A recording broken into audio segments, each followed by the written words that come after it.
Hello everybody, and welcome to today's, wait, where are we? There we are, sorry. Yu-Gi-Oh! Master Era stream. It's your buddy Cooper here, and I am just here to talk with you all. I hope you guys are here. Let me see, am I muted? You're muted? Sound is a bit low. Alright, let me see if I can fix that. Hello. Hello.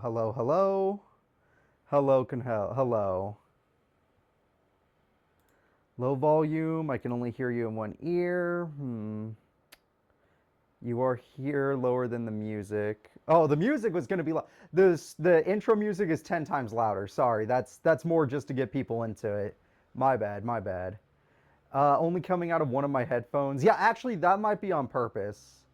It's not the microphone I have on me only works in one ear right now. I don't know if I can set it to both ears. I've never tried that before. We can figure it out though. Let me see if I can figure that out live on stream. Let me see. I'm gonna minimize this real quick. Yeah, okay. Let's see. Hello. Does that fix it? Can you hear me in both ears now? It's your buddy Cooper here. There we go. Yeah, okay, cool. Yeah, I'm working with new technology right now, so I'm still getting used to it. I appreciate you guys' patience and stuff. Is it a little bit better now? Is it fine? Is it loud enough for me to be streaming over? Or is this too quiet now? Now in stereo. Hello, yada yada. All right, let's see here. This is good enough. We have the technology. Okay, good. So I am still learning the new technology. I appreciate you all, which is why we're here early today. This is another major stream, which is why instead of starting with intro, I'm starting with talking with you guys. So I thought it would be important that I'm here. Oh, sorry, thought someone was coming in. So good to see you all. I'm going to prepare the stream. I will say that today is another dangerous day for the Master Era. Last week we made it through pure freaking luck, where the very last, let's call it a MacGuffin. The very last MacGuffin got us out of it, and we were able to extend the series. Sadly, it took too much to get us to this point, which is why we're still in trouble. If we had just beat everybody quietly or quickly, we never would have had to continue with this storyline. But here we are. So I will say, I am here. I am willing to answer any questions you guys have about Master Era, about future projects, about YouTube, my YouTube channel, anything you want. And the intro today is a shorter one again, because our focus isn't about the intros. It's about where they may lead. So let's say the intro will only be about 5 minutes. We'll start that at 11:55, and then we'll start the official tournament at 12. Right now, you get another Q&A. This is your only chance for a Q&A, especially if you're confused about stuff that happened last week, or if there's other stuff you want to talk about. So on a scale of 1 to 10, how fucked are we? We have about a 2 chance of winning. We have a 2 out of 10 chance, a 1 out of 5 chance of winning today. Can somebody explain the current storyline? I was gone for quite a while. Let's see. Basic terms. Millennium items remaining in the world and being misused attracted a new guardian. That guardian came on a ship. That ship has other guardians. We were able to kill said guardian, but because we did something improper, like putting them into VR space, that guardian blabbed to his brothers to destroy the world. The brothers are here today. Card Guardians are beings that have the ability to turn living creatures and living, well, honestly, even just scenarios into cards. They can turn anything into a card, which in other words makes them kind of like an infection. Because once they beat somebody, like if they win a tournament, everyone in that tournament now works for them. And anyone that was weak and didn't even qualify for that tournament automatically will work for them. They just go by, you're a card now. You're a card now. Which is why if a Guardian wins a tournament, like officially wins and there's no MacGuffin to save us, it's over. Because they're just going to spread exponentially. They're basically, their deck will just get bigger and bigger, and then they become too big of a problem to deal with. Which is why it's like, oh, it could always end. So that's the best answer I have for that. Would you consider doing a playthrough of the new thing? I'm afraid not. Probably not. Guardians are old Yu-Gi-Oh game final bosses. That is correct. The Guardians are old Yu-Gi-Oh game final bosses, and they do get the elements of those final bosses, which is why it's one loss and it's over. How many Guardians are we dealing with today? And how many spoils are we going to deal with today?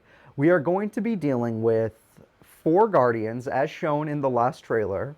The trailer for last week's episode showed there were 4 more Guardians that landed on different parts of Earth. It is a world war because we're going to be seeing them fight on different parts. Most of those Guardians have brought their spoils. Some have less or more than others. And we're going to see what happens between everybody. Is there a route we can have gone down that would have led us to Yugi and that other world? Yugi being sent to that other world at the end of the Lunar War, or technically the Barian arc, was kind of definitive. But yes, there was a route we could have gone down that would have opened up a path to get us Yugi. But sadly, we never went down that route. It was an impossibility. So I'm sorry, Yugi fans. The only reason he never re-entered the story was because the character that is connected to that world never won. The character that had a connection to that world never won. Remember, Master Era is written by the winners. Those that win the tournaments, those that win the final duels, they're the ones that write the Master Era. Spoils are rewards. It's another word for rewards, and it's a word taken from Forbidden Memories. It's a word that I took from Forbidden Memories because I thought it suited them well. So their spoils are their cards, their decks, their people that they've taken throughout the years, throughout the cycles. And that's what a Guardian does. It takes people and it turns them into a deck, summons them, and then has them duel as their army. All right, if Master Era is over, will there be a different Master Duel type story, different universe? There is another project, but I can't confirm what it will be. There is another project, but no confirmation on what there will be. So if Master Era ever ends, then I do have another project in mind, but there's no reveal on what any of it would be. But there is something else planned. That's the best I can tell you. If they win, wouldn't their decks get bricked from too many cards? Well, it's not their decks, it's their army.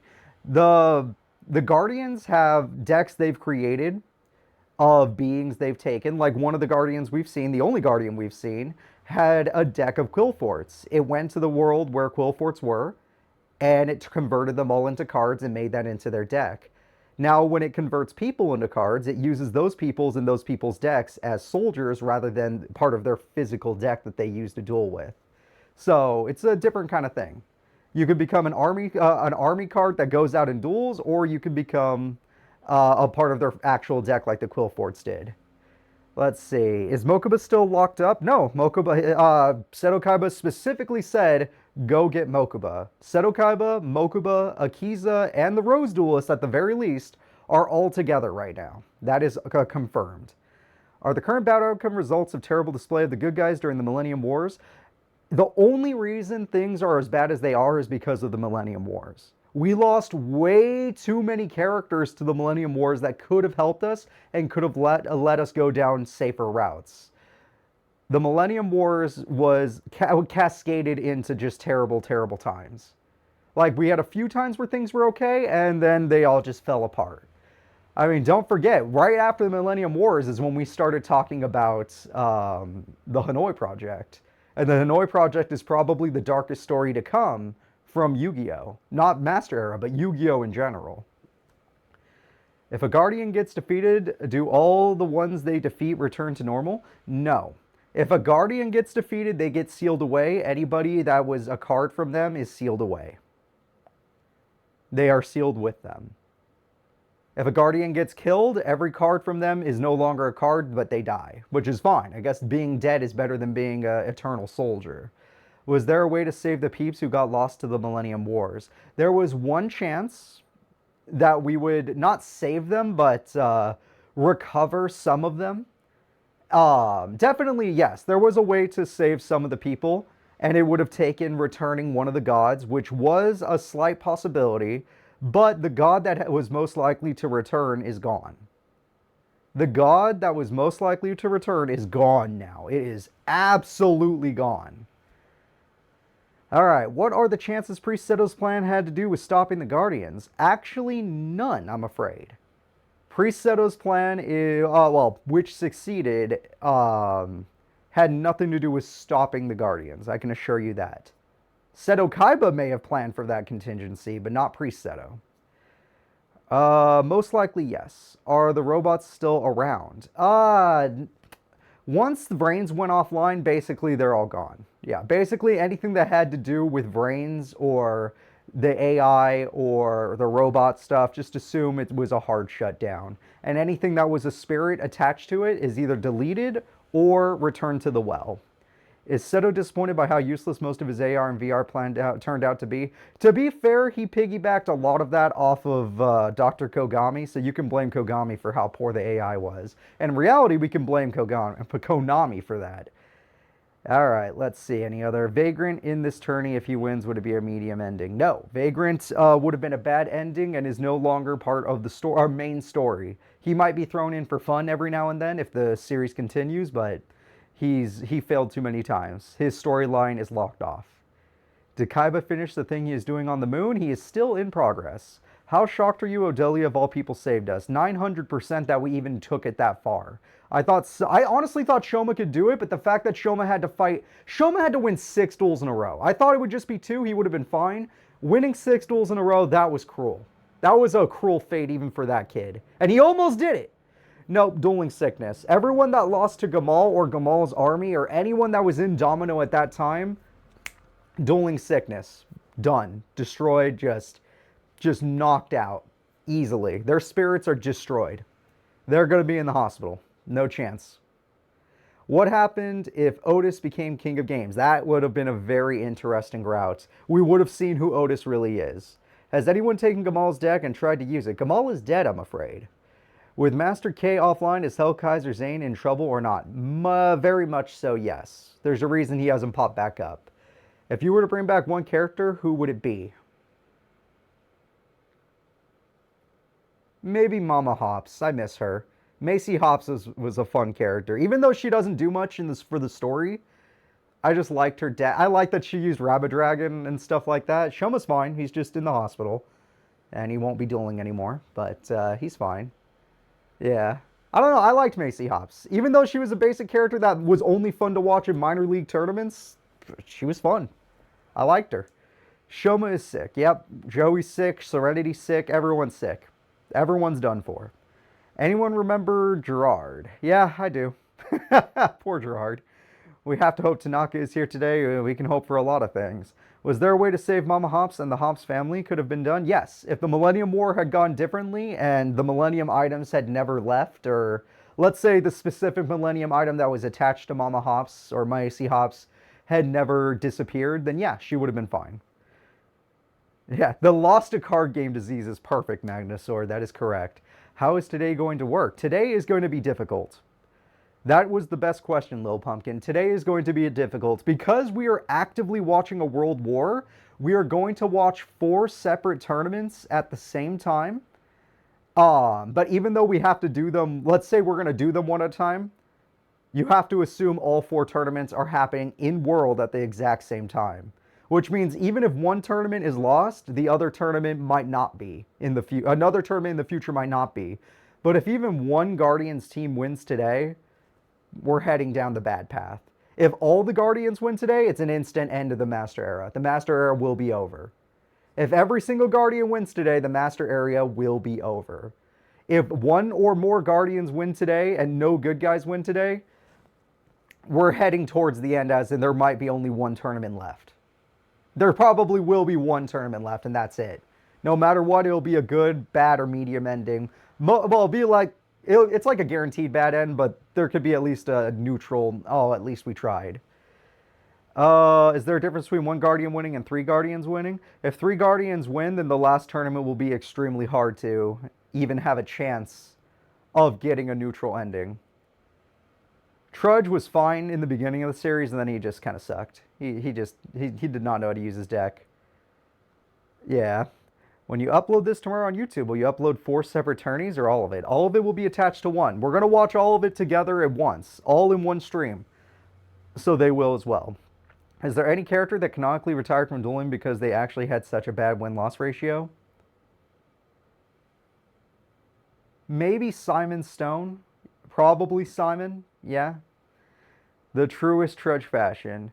So basically, the more Guardians win, the worse it will be for the last tournament. But if no Guardians win, let's say every single Guardian gets wrecked today, then we have a tournament next week that decides whether or not we continue Master Era or if Master Era is ending. Let's say every Guardian loses today. We have a route where we can continue the Master Era and the story doesn't have to end. Who has the best chance of stopping a Guardian? Another Guardian, probably. Let's be honest. Let's be 100% real. All right. I still find it funny how far we've come from stuff like Spooky Doll Chick Alice. Yeah, that was episode, God, 8 maybe? 7? Yeah, Alice, I haven't seen her since episode 7, or haven't remembered her since then. Yeah, apparently 2004 fire decks are what you need to beat a Guardian. That is true. If a Guardian defeats another Guardian, would that Guardian become a card? That's a good question. I don't know the answer. Did you bring Jack Atlas? It's not who I brought, it's who the world can bring. When are we starting? We're going to start the intro in 3 minutes, and then the tournament will start in 8 minutes. The intro is 5 minutes long. Honestly, what would be your favorite outcome? The most badass outcome is we lose to one Guardian, and that makes it so we go down an ending route, but that ending route involves characters we love. However, the safest route for everybody is we just beat all the Guardians and we can continue the story in a peaceful way. But the most badass route that has the best cutscenes will be the one where a Guardian wins. But not all the Guardians win, but a Guardian wins. And we get to go down one of the MacGuffin routes. Are we assuming the Shadow Riders are not intervening due to the Fountain saying so?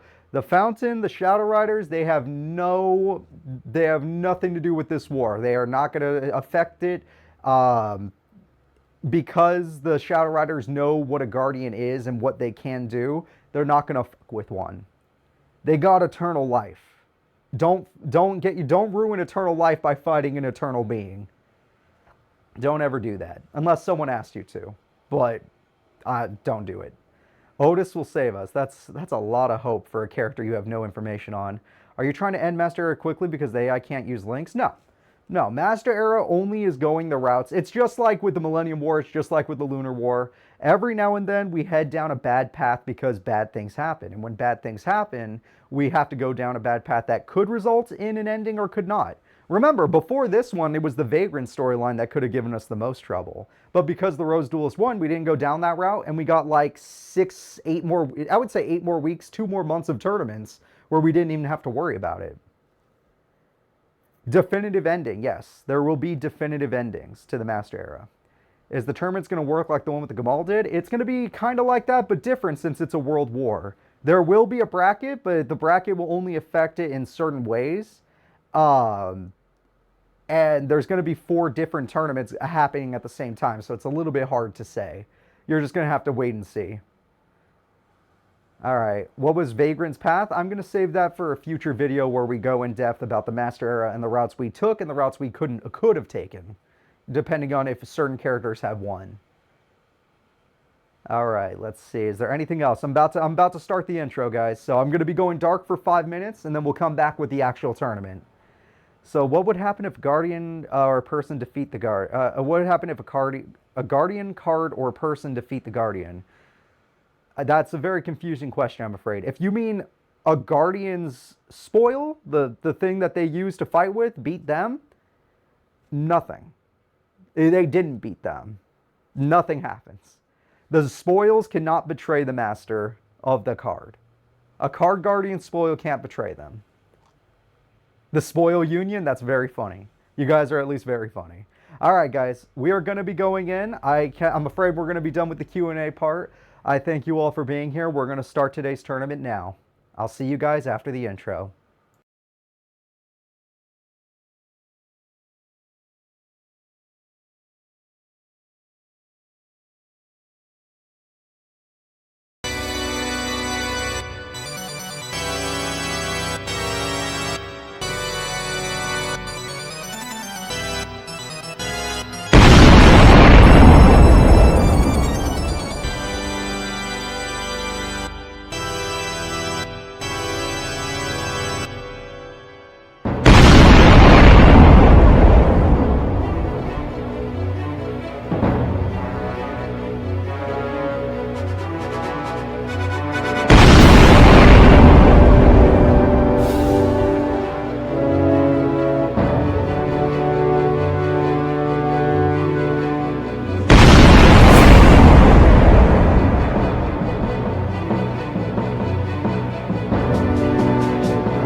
I won't let you monsters take another world.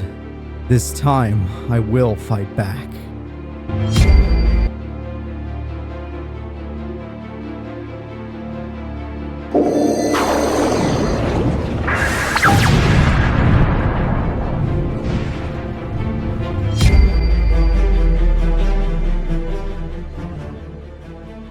Domino City.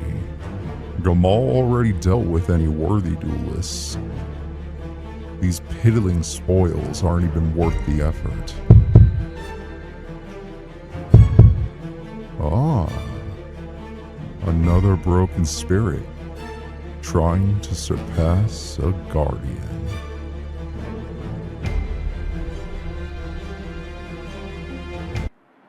A Norfolk night, the world is cold. We stand surrounded, we are not alone. Within my reverie, there's holy light. Without an armor, we stand and fight. A Norfolk night, the world is cold. We stand surrounded, we are not alone. Within my reverie, there's holy light. Without an armor, we stand and fight.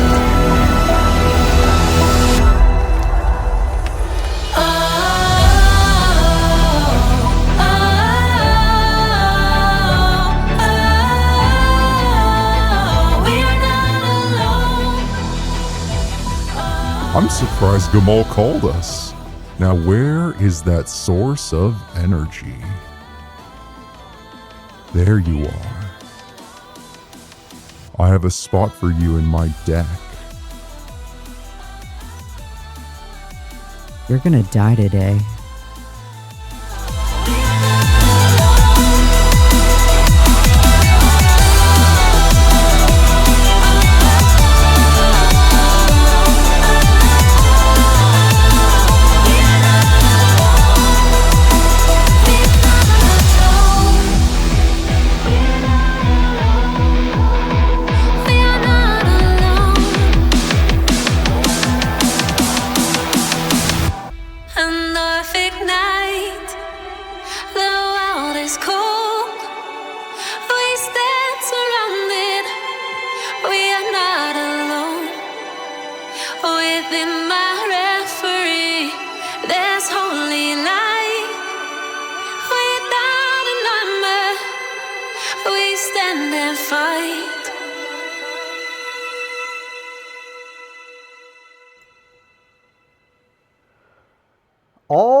right, everybody, are you ready for today's Master Era?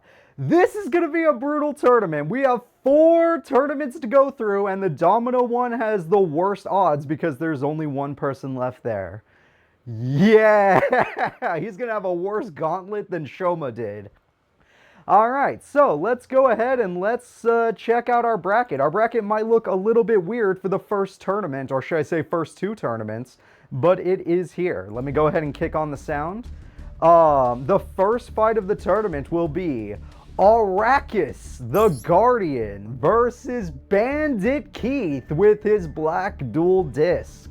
We are going to watch Arachus take on Bandit Keith. Arachus only has to win once. Bandit Keith has to win 2 in a row for it to be okay. No, the odds of Bandit Keith winning aren't great, but Arachus' deck did get blown up in a way thanks to the black dual disc, which has finally come up. So I hope you guys are ready. It is time. Arachus versus Bandit Keith has begun. Alright, let's go ahead and let's see how things are. We're going to be watching from the Bandit Keith side of things. And with the Bandit Keith side of things, no field spell is a really bad sight. And it looks like Arachus is already showing off what his deck is, which should be terrifying. The no field spell might be a problem. Half Unbreak! That's brutal. Alright, with that, we're going to see a big-ass monster, and that gets Murmillo, and that pops the monster. Oh boy. Alright, well that's dangerous. Bandit Keith without a field spell is already in a dire situation, and it's not looking much better. Of course, he did at least cancel one of the attacks, but I think they could still get to, shuffle into the deck. And that monster throws away a card once again. And they fuse together. We have ourselves a Glad Beast fusion. Alright, terraforming, he did get it, but it might be too late for us. Heavy Metal Raiders is here. Heavy Metal Raiders gets a Mechanical Chaser up to the same attack points as the Glad Beast. With Premature Burial, he brings out a second Mechanical Chaser, but he has no combos to work with. Alright, let's see what the Glad Beast man can do. He's gonna Link Summon! What? Alright, we got ourselves a Link Summon, everybody! We got the Test Panther. Test Panther lets him get any Gladiator Beast card he wants, and he's got himself a spell. And that spell says, we fuse him, bro. And that fusion says, you're dying, bro. And the field spell says, no, death is only the beginning.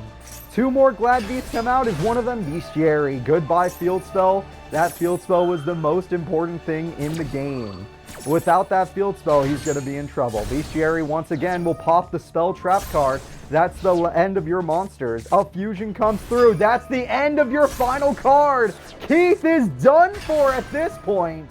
And 2 fusion monsters for the... Wait, hold up. Sorry, I don't actually know the Glad Beast deck this far in. Test Panther is going to be used to get a new monster. It will be the Darius. Stereotus. I don't know, that guy. Keith is getting wrecked by a Guardian. However, Keith is not the only one defending America today, so if Keith loses, there are others. Harpies comes through.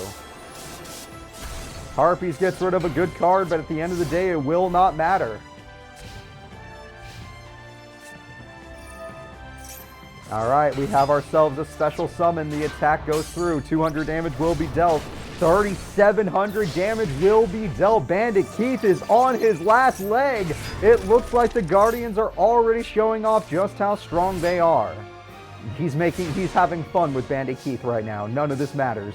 The Spider Bot can only take out one of them. The Spider Bot will take out one of them, but that means he's wide open. Everybody! Arachus has now defeated one of the defenders. I'm sorry, guys. It's over. Too little, too late. It's too easy to pop that field spell with the power of this Guardian. Arachus is set up for victory. So, let's get back to our bracket and see who else will be fighting on this side. So, Arachus' army, oh, I never started the tournament technically, my bad. Arachus' army on this side of the tournament will consist of American academies. So, we're going to see Arachus move forward, Now we have Kami versus Maximilian Pegasus. Kami was probably top 3 in terms of the American Academy. I don't know if you remember, but Kami is a tournament winner. They won a tournament way back when. Let's see if Maximilian Pegasus with his Toon deck can save America. No, the spoils are best 2 out of 3, but it's only one fight if a Guardian wins. If a Guardian beats you, it's over. That's all it takes. It's best 2 out of 3 if it's the spoils. Oh, I still have the wrong faces on. My apologies. Alright, let's go find Kami. And let's go find Maximilian Pegasus.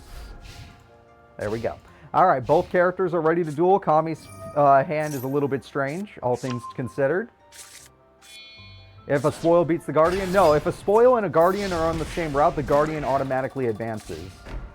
I mean, they could duel if you want to watch them duel, but the Guardian's going to beat the spoil. There's no chance. The spoil and the Guardian, they're the same person, basically. They have the same will. Harpy Geki. Of course we're going to see Harpy Geki. Maximilian Pegasus loses everything. And BLS is stolen. Game number 1 is looking horrible for America. The American side of things are looking terrible. Alright, it looks great for Kami though. Kami's having a fun time. A field spell is amazing if you have a monster to go with it, but your field spell is too late to the party, so it doesn't even matter. If anything, you just buffed his Toon Blackluster, or her Toon Blackluster Soldier. Game 1 goes to Kami.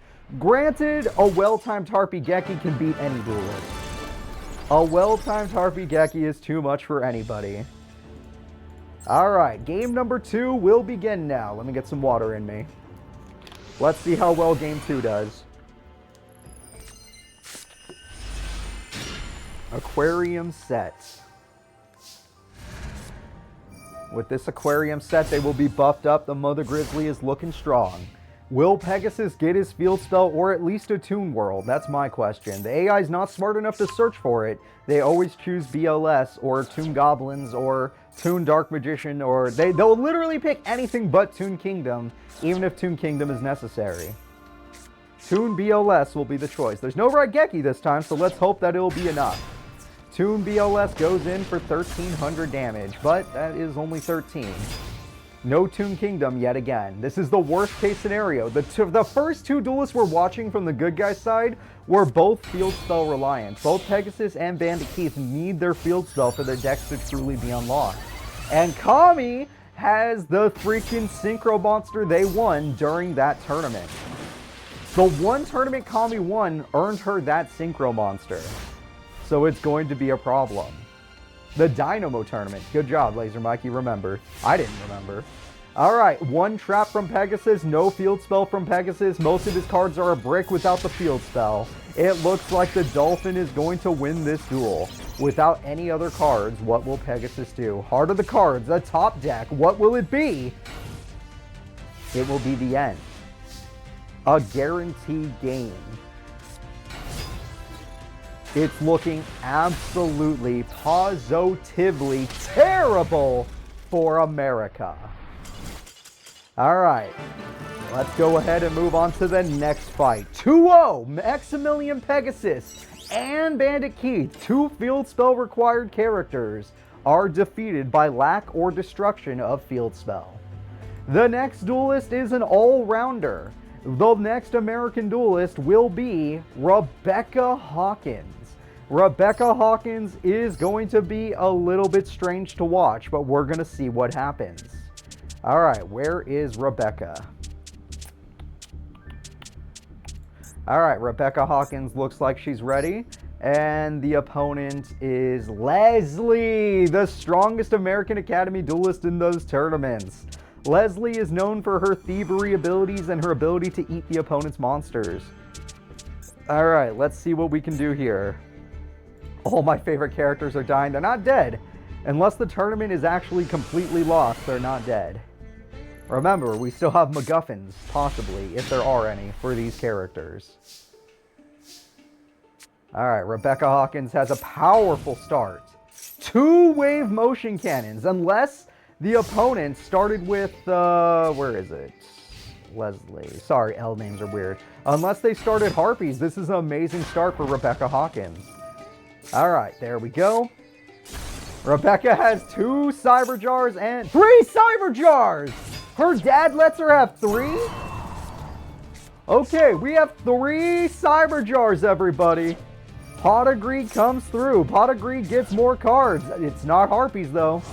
That card gets you Strike Ninja, sure.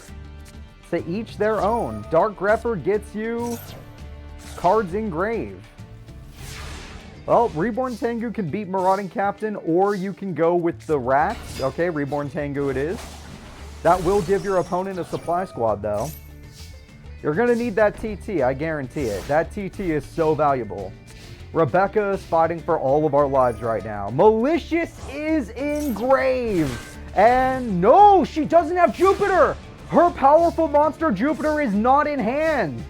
Rebecca Hawkins' Wave Motion Cannon will do 2,000 burn. She just went for guaranteed damage on that one.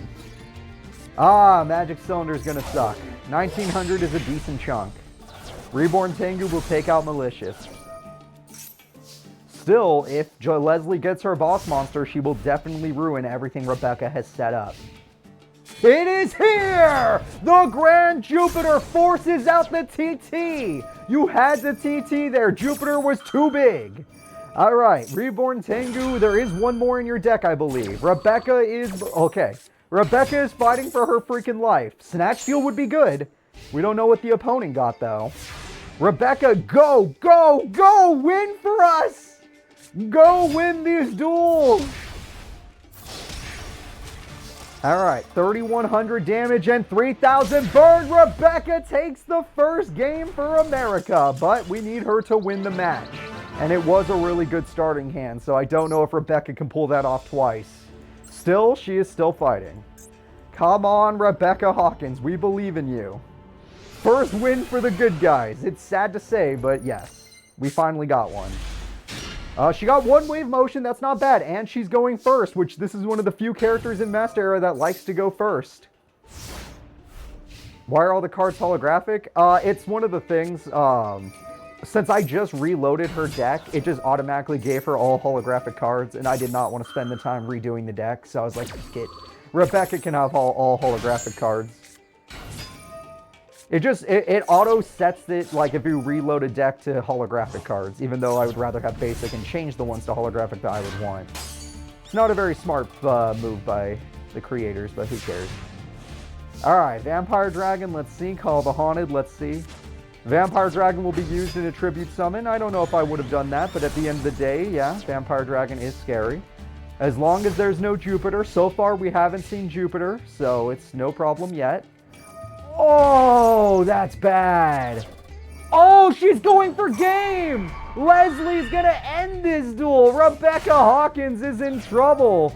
The Dark Grepper throws away some cards. The attacks come through. 2,400. Call the Haunted says, hell no. Yeah, I was confused by defense mode too. Call the Haunted saves the day. Vampire Dragon is returned. No, every character has holographic cards. It's usually reserved for their boss cards. It's just that hers, let's just say her whole deck's a boss if we wanted to be funny about it. It would just be too tedious otherwise to make it happen. How much did she get? We're almost there. The wave motion is almost there. 3 more turns of motion. Rebecca is almost doing this for the team. Team America, everybody. Rebecca Hawkins dominates. Marauding Captain into another monster. Marauding Captain actually only helps Rebecca.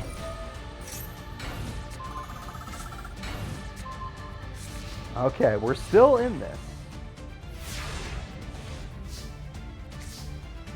Snatch Steal is here. Marauding Captain is here. Nimble Momonga is here. That looks like the end of the duel to me. I think she did it. Rebecca will be the one to advance. Just like during the GX War, it looks like during World War, Rebecca is showing up. Okay, goodbye, Leslie.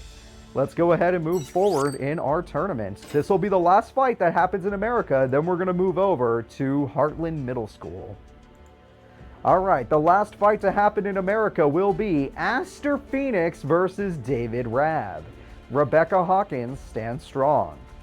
David Rabb, we all know, was one of the biggest menaces to come out of American Academy.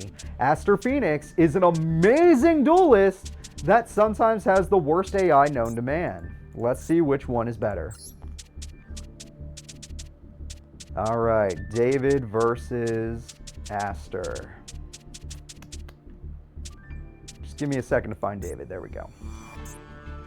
All right, David versus Aster. Let's go. David Rabb is on the wrong side. David Rabb is here. Aster Phoenix is there. And it looks like David Rabb has a setup. And Fusion Destiny very early. We're getting ourselves a Destiny and Dragoon, a strong starting hand.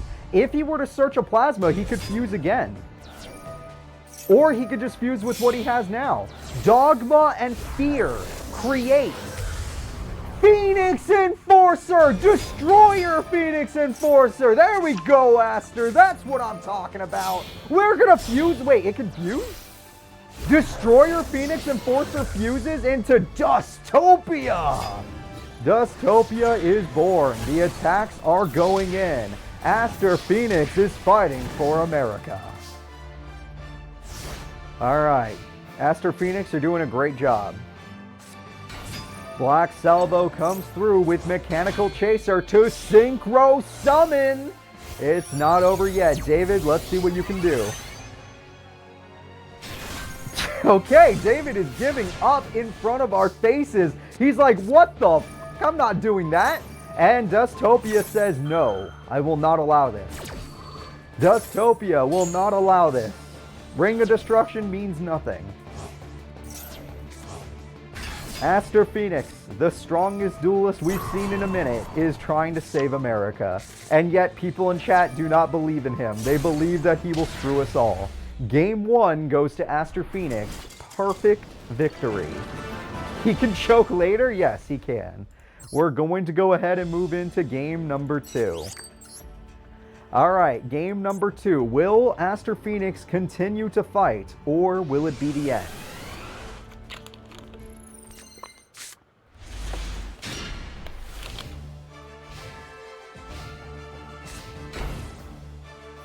All right, we have ourselves a couple sets. We have Destiny Draw, we have Rhoda, that's very good. Rhoda's coming through. Through the power of Rhoda, we earn Stratos. Through the power of Destiny Draw, we earn Ring of Destruction. Both characters seem to like that card. Double Dogma seems to be a little bit strange. And yes, David Rabb can hold field, but TT might ruin that. No. Raigeki. Okay, well, now TT has even more value. TT comes through. I'm afraid, Amon, it's going to be a little different from this tournament. We're not doing this tournament like a normal tournament style. It's just shown that way so that it's easier for you guys to see it. I honestly just use the bracket to have people set up for their first fights, and the bracket so people know who's fighting in the tournament in general. Alright, 200 damage will be dealt due to the motor token.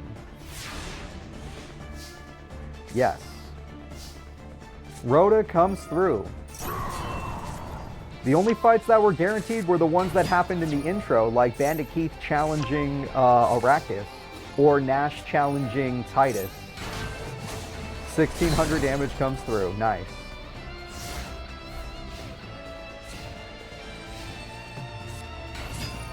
Black Salvo, he got the combo. It's gonna synchro. Oh, no fusion cells is screwed.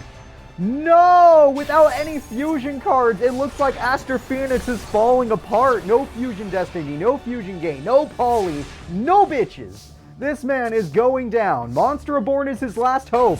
Drill Dark says I could summon 2. Monster Reborn says I could summon 3. With 3 monsters, he has a chance because that equals a Dogma. And he got rid of Limiter. Oh, he hit Limiter removal! Dogma's going in! The Dark Strike Fighter is defeated! And half your life points are deleted! Let's see it happen. Dogma gets rid of 2,800 life points. 2,800 remain. Fusion Gate, it's time! Wait, what does this card do? Doesn't matter, cause it's time. We fuse a Dasher and a Dogma together to create Dystopia. Dystopia does 1,600 burn. It goes in to destroy the Motor Shell. Motor Shell says, oh hell no, and that's the end of the duel. That's it! Aster Phoenix advances for America. 2 bad guys and 2 good guys are going to be fighting it out. But we're going to take a break from the American side of things, and we're going to go see what's happening in Heartland Middle. Alright, we've had our fun with America. Let's go have some fun in Heartland Middle School. Remember, it's a world war. Multiple tournaments are happening simultaneously, even if we're going to watch it sequentially. Alright, great job from Master Phoenix. Don't worry about the bracket side of things. This doesn't matter. This is just so we know who advances.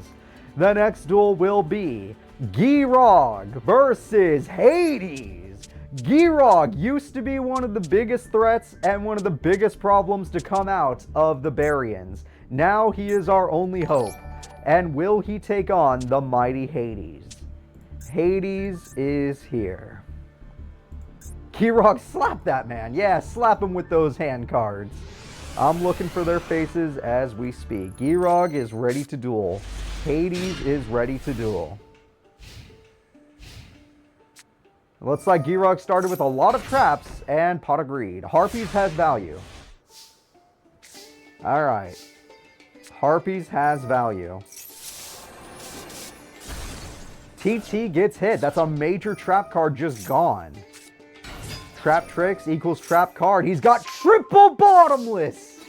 3 traps for you to fall into. The AI is programmed to only use them 1 at a time, which could be a problem. Who is the weakest character that has ever won a tourney? That is a great question. Maybe Bright Abyss. Bright Abyss is probably the weakest character to ever win a tournament. Yeah, I would say Bright Abyss. Possibly. Alright, with these hands, we're going to exceed ourselves. The Pearl he won oh so long ago.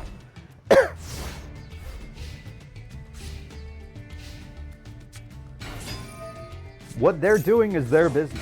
What Seto Kaiba is doing at this point in time is their business. Rose Duelist will go with Seto Kaiba. Alright, we got the revived King Hades, a major problem, which is why we're going to delete it. Grog has deleted it. Supply Squad is here. And to Kaiba's credit, he did technically give us the MacGuffin that saved us. Even if his AI didn't do it, the MacGuffin he completed using Mokuba did save the world, technically. Game 1 goes to Grog. If it wasn't for him completing the brain system, we would have all died. Let's go ahead and get into Game 2. Hades couldn't stand up to Bottomless Trap. He had 3 Bottomless Trap holes. There was never a chance. Hades, let's see if you can come back in Game 2.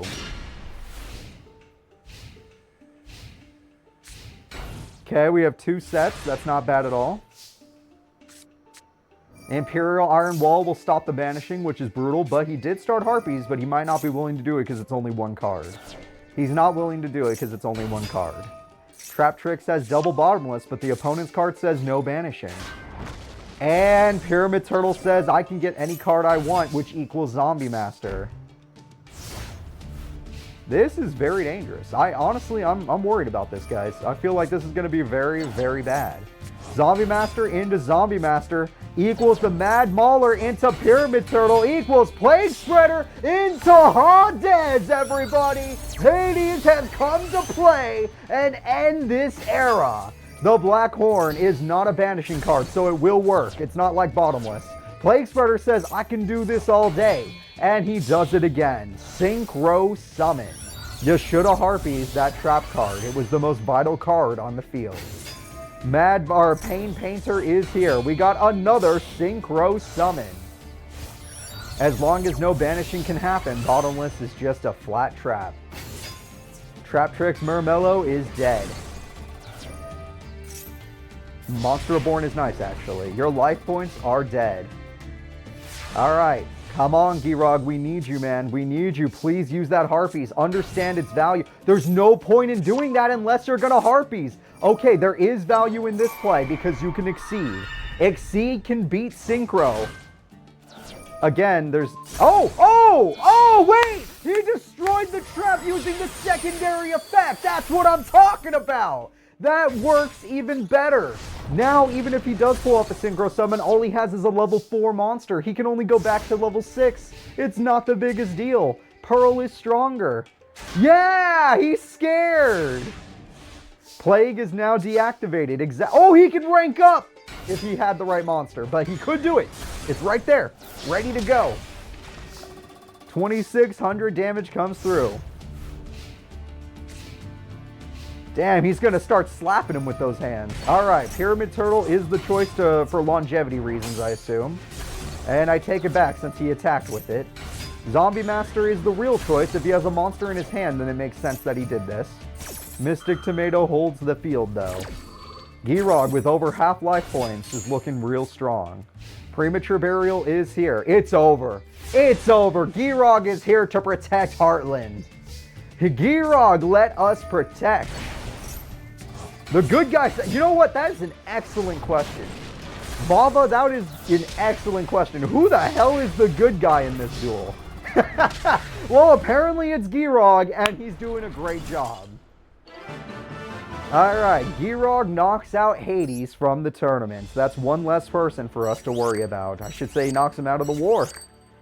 Grog smacks the opponent. Okay, Heartland's looking a little bit safer than America, even though America did at least go 50-50. Although not knocking out a Guardian is super dangerous. Alright, so Grog advances. The next duel is Poseidon versus Yuma Tsukumo. Let's see who is stronger. Will it be Yuma or will it be Poseidon? Alright. I'm looking for him right now, folks. I am looking for him right now. Found him. We are ready to start the duel. The match will now begin. Poseidon is ready. You know, it's perfect that Poseidon's dueling today. It's raining like crazy outside my house. Hey, Bulbmans, is it raining outside your house too? Is it? Because I feel like it's crazy today. Alright.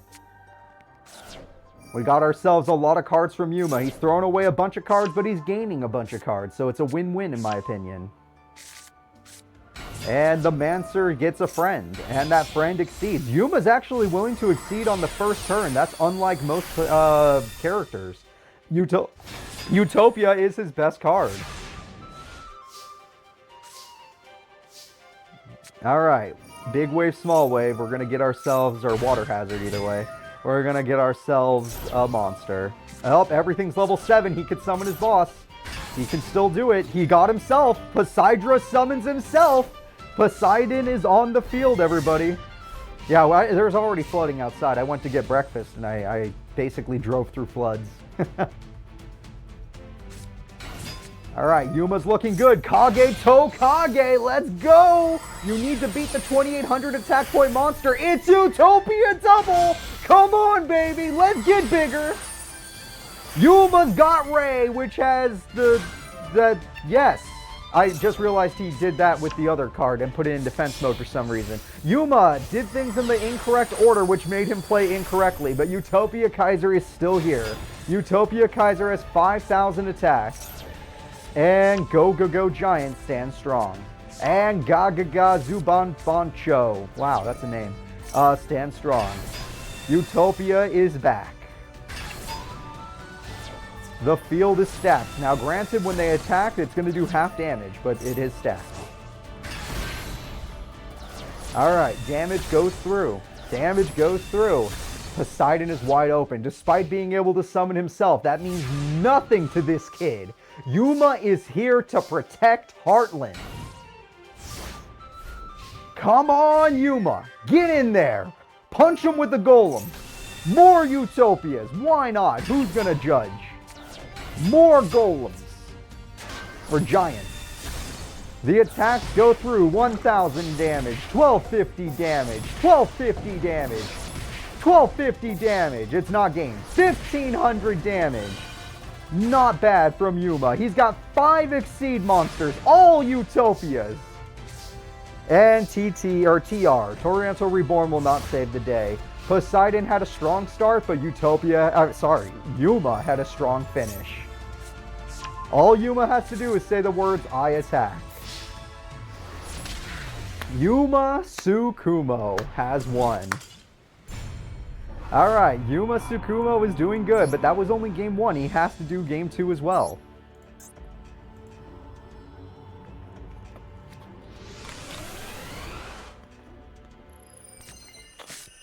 The answer to that question, Dante, is there was a chance. We never got that one, though. This is episode 97, I believe. It looks like 98 on YouTube because one tournament took 2 episodes to do. But it is episode 97. Yeah, one of those tournaments was 64 characters long, so it took 2 days. But it was still one tournament. Alright, well, Utopia is a great start because it can cancel attacks. This monster, he's already got Poseidon on the field. He's stacking. He's got 2 level 7 monsters ready to go. And they're just going to hold the field for now.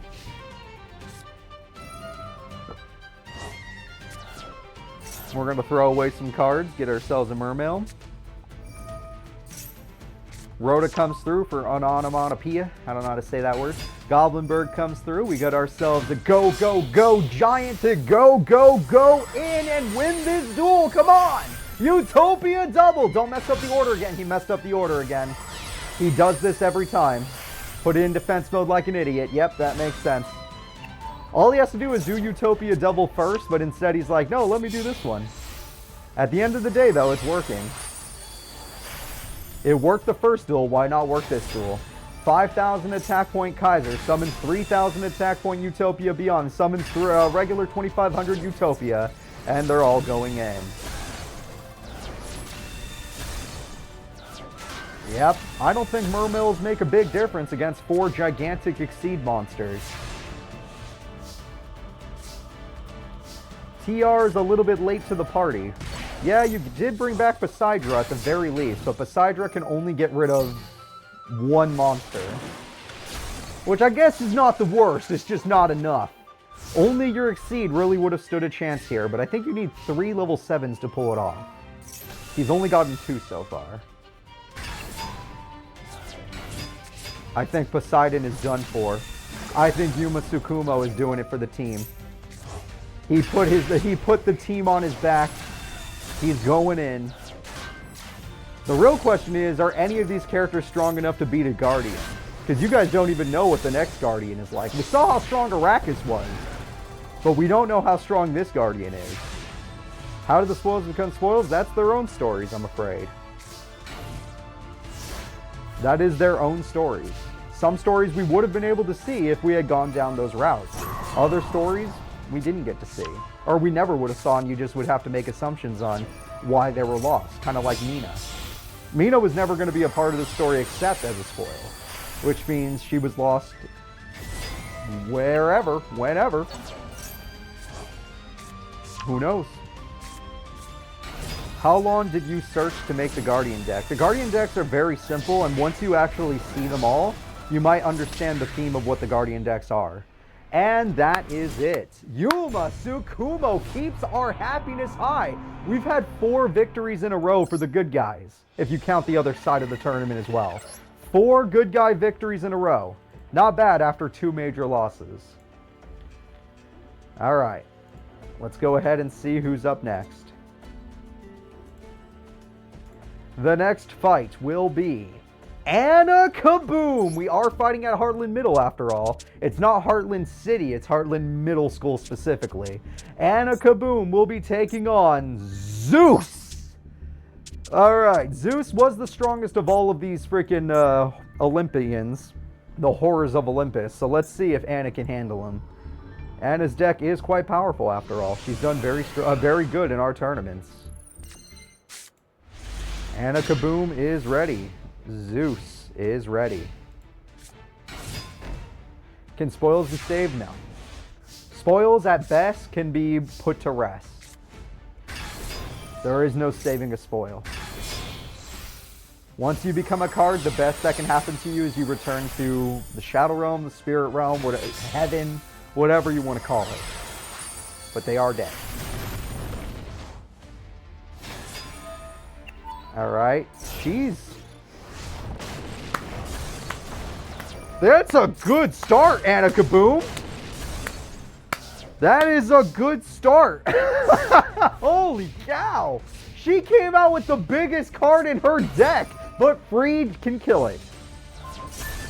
Freed can kill it. Monster Reborn can steal it. Yep, thievery is how people win tournaments. Anna looks good, but Zeus is looking better.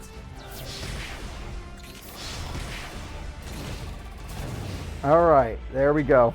That is painful. 2,300 life points remain. An attack goes through.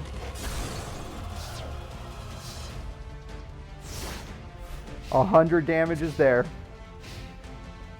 A Call of the Haunted comes through. Anna did so good, but all he had to do was steal. All he had to do was steal from her, and the duel was over. GG, baby. Game number 1 goes to Zeus. Okay, Anna Kaboom did really good. We saw she had a chance of winning, but Zeus is still Zeus. Let's try game 2. Luckily, it wasn't a Guardian. It's just, well, it's just Zeus. It's just the strongest of all the Olympians. It's the strongest of all the horrors of Olympus.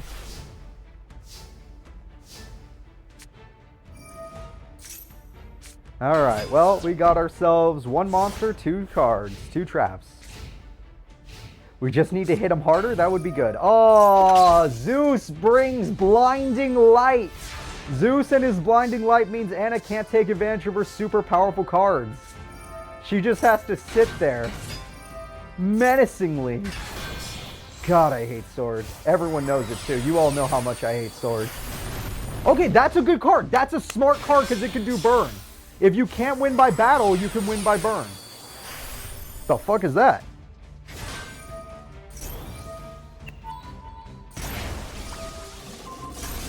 Okay, you hit Jellin Duo.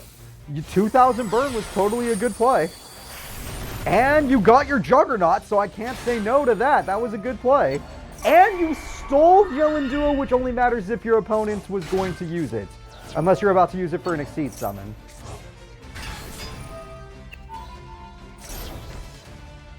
Weird. Alright. Anna Kaboom, let's go. Jellin Duo, let's go. That looks like a new card. Call of the Haunted comes through. Call of the Haunted gets the Rail Cannon. Rail Cannon comes through. That monster has another effect. It's at 8,000 attack, but they cannot attack. All they're doing is looking at the Jellin Duo. Zeus is standing strong. Zeus is going to exceed. All right. Zeus has his Dreadnought Dreadroid. Dreadnought Dreadroid attacks Jellin Duo for a reason. Zeus is going to summon himself. Zeus is on the field. Zeus is standing strong. All right, good luck. It's Zeus versus every train in existence. Zeus, how will you defeat every train in existence? Zeus, activate! Zeus uses his ultimate power, and Anna Kaboom gets wiped. Oh, the animation's badass as hell. I saw it during test duels. It's badass as hell. Alright, Zeus was able to defeat every single card on the field. But she has one. We haven't seen that one yet. Dora is here. And Dora the Explorer becomes the Juggernaut. The Juggernaut uses its effect and becomes a 6k beater, defeating Zeus. Zeus is defeated. Game 3, here we come. Anna Kaboom defeated Zeus, even though Zeus wiped the field. And now we're going to the final duel. Who deserves it more? Zeus and his amazing powers, which honestly, that wipe of the field was incredible. Or Anna Kaboom and her trains. This is the first game 3 of the day. That is correct.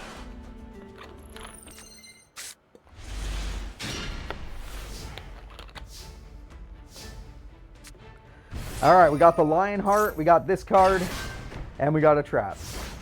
Anna Kaboom, stand strong. Zeus, what is your answer? Zeus's answer will be freed. Freed is what saved him in game 1. It's the reason he won game 1. Call of the Haunted is here. Metal Reflect Slime is born.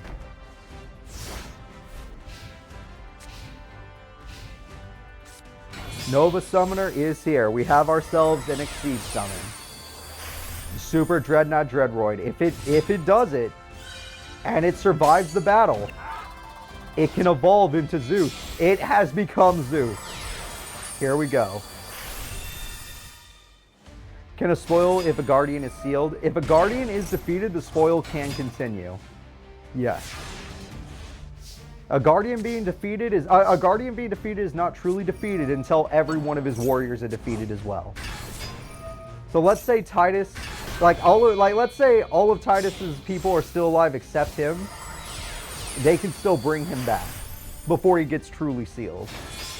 But it also works the other way where, like, he can't use those. Anyone that's defeated in Titus's armies, he can't resummon them. They're just gone. They're unusable for the rest of it. Luminize! No! That Zeus has 9,000 attack! Zeus is gonna win game 3! Zeus, do it! With unlimited power, Zeus wipes the field. 9,000 damage showing! 9,000 damage. Anna just got kaboomed. Zeus, OTK. Yeah, no, Zeus one attack victory. Luminizing his way to victory was absolutely brutal. All right. Well, that's one win for the bad guys. And the next duel might be another because we're going to be seeing a Guardian. Let's see if Nash can handle it. Anna Kaboom fought super hard, but Zeus is the best. Titus versus Nash is next. Titus versus Nash. Let's see how this duel goes. Now, if I remember correctly, Nash was top 4 duelist in the last pro tournament. Titus is an unknown entity and only has to win once. If Titus wins once, that's the end of it. Let's see who will win between these two characters. Nash is ready. Titus is ready. The world's 4th strongest duelist versus whatever the hell Titus is bringing to the table. We're going to see it very quickly. Oh, yeah. Oh, God. Oh, God is right. Everyone freaks out the second you saw Glad Beast, people were like, oh, I like that deck, but fuck. The second you saw this, you're like, oh, God, not Shadal's. It happens every time. Oh, we got another fusion summon. Instead of fire, how about some light? It's Construct. Yep. That's probably the best one. That is probably the best one. And Fusion Spell has returned. Nash, have you even gone to play? And there goes the Reborn card, so he has no means of getting back his monster. Is he even going to get another turn? You have a quick play Fusion Spell. Is this kid even getting another turn? That's my question. Unless this man has Harpies, I'm calling it. Oh! Oh! Oh! That was so bad! Without the TR, he couldn't come back. Oh my God. Bandit Keith has failed us, and Nash is next on the failure list. Holy cow, this is bad. El Shadal Fusion. Oh, hi there. As if this wasn't bad enough. Nash gets wrecked in 4 turns. It wasn't even a duel. It wasn't even a duel. And that is going to be it. Well, guys, let's go ahead and move back to America, I guess. The next duel for America. Do not look at the bracket. The bracket is a lie to you. The bracket just lets us know who's still in and who's out. The next duel in America will be... Arachus still has a soldier left, so he's going to use that soldier. It will be Kami versus Rebecca. Kami will be taking on Rebecca Hawkins. Let's see which of these duelists is better. Will it be Rebecca and her deck that can do a little bit of everything, or will it be Kami? Sorry, I forgot to change this. Titus destroys him. So it's 2 and 2. Both sides are 50-50. Both sides are actually 50-50. All right, let's see. Arachus versus Kami. Oh, not Arachus, sorry. Kami versus Rebecca, don't forget. The brackets are lies at this point in time. Shit, I forgot what I was looking for. I got distracted because I had to change the tournament thing. There it is. All right, we're all good. Kami versus Rebecca can now begin. I appreciate everybody's patience.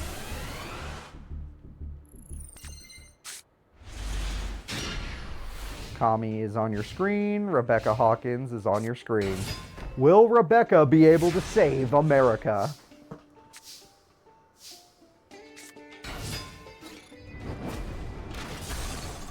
Yeah, remember, these ancient beings, they didn't just like, oh, I chose this deck. These aren't decks to them. These are civilizations they conquered. So Titus defeated the Shaddolls to get them as a deck for him. That means that Arachus defeated the gladiator beasts and were able to turn them into a deck. The attack goes through for 18, the attack goes through for 21. Yeah, wave motion cannon might not work if the opponent can just abyss soldier you. That TT probably has the most value in the Master. Oh, you stole it!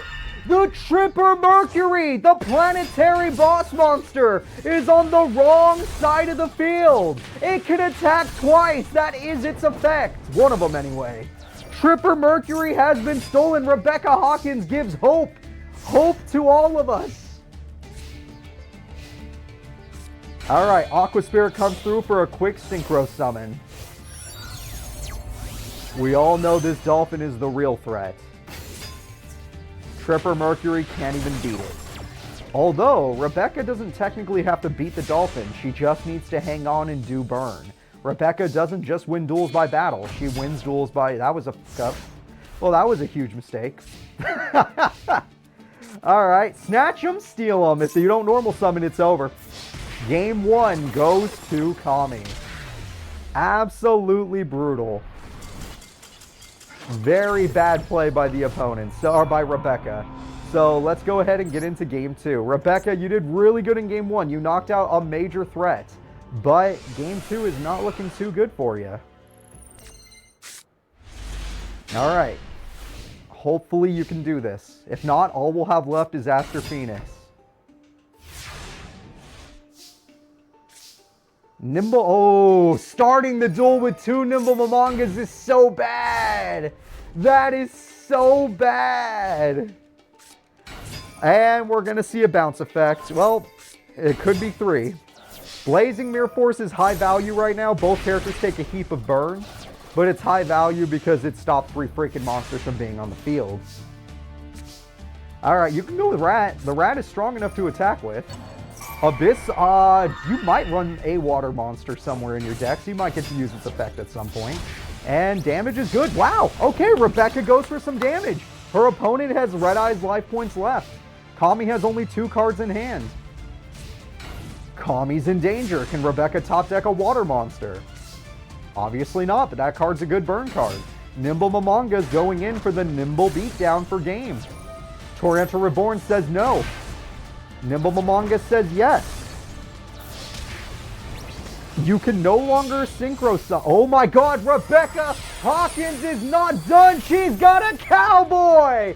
Stick him up. Here we go.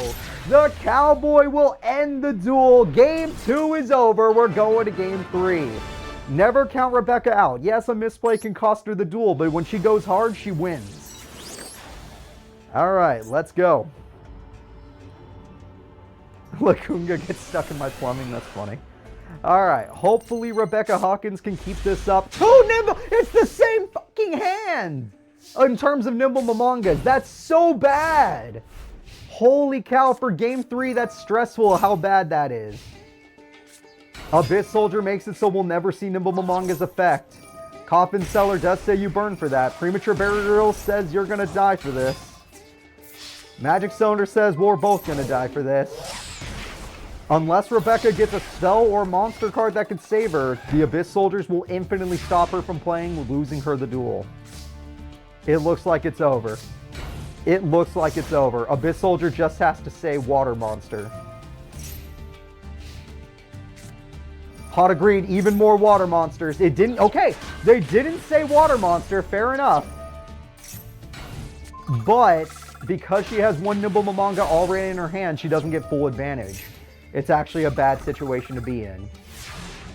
Still, she heals, so there is that. Fencing Fire Ferret is a good card, but she's bound to draw a Water Monster by now. You're bound to get bounced by now. She did, but she wanted the 2500 attack, which is going to be a mistake, because that's 1100 burn now. That's 1100 burn. Now, granted, you're taking 1800 damage. They will not use Jar. Master Duel AI will only use Jars as a last resort. So until it's the last card in her hand, they will not use it. Well, hold up now.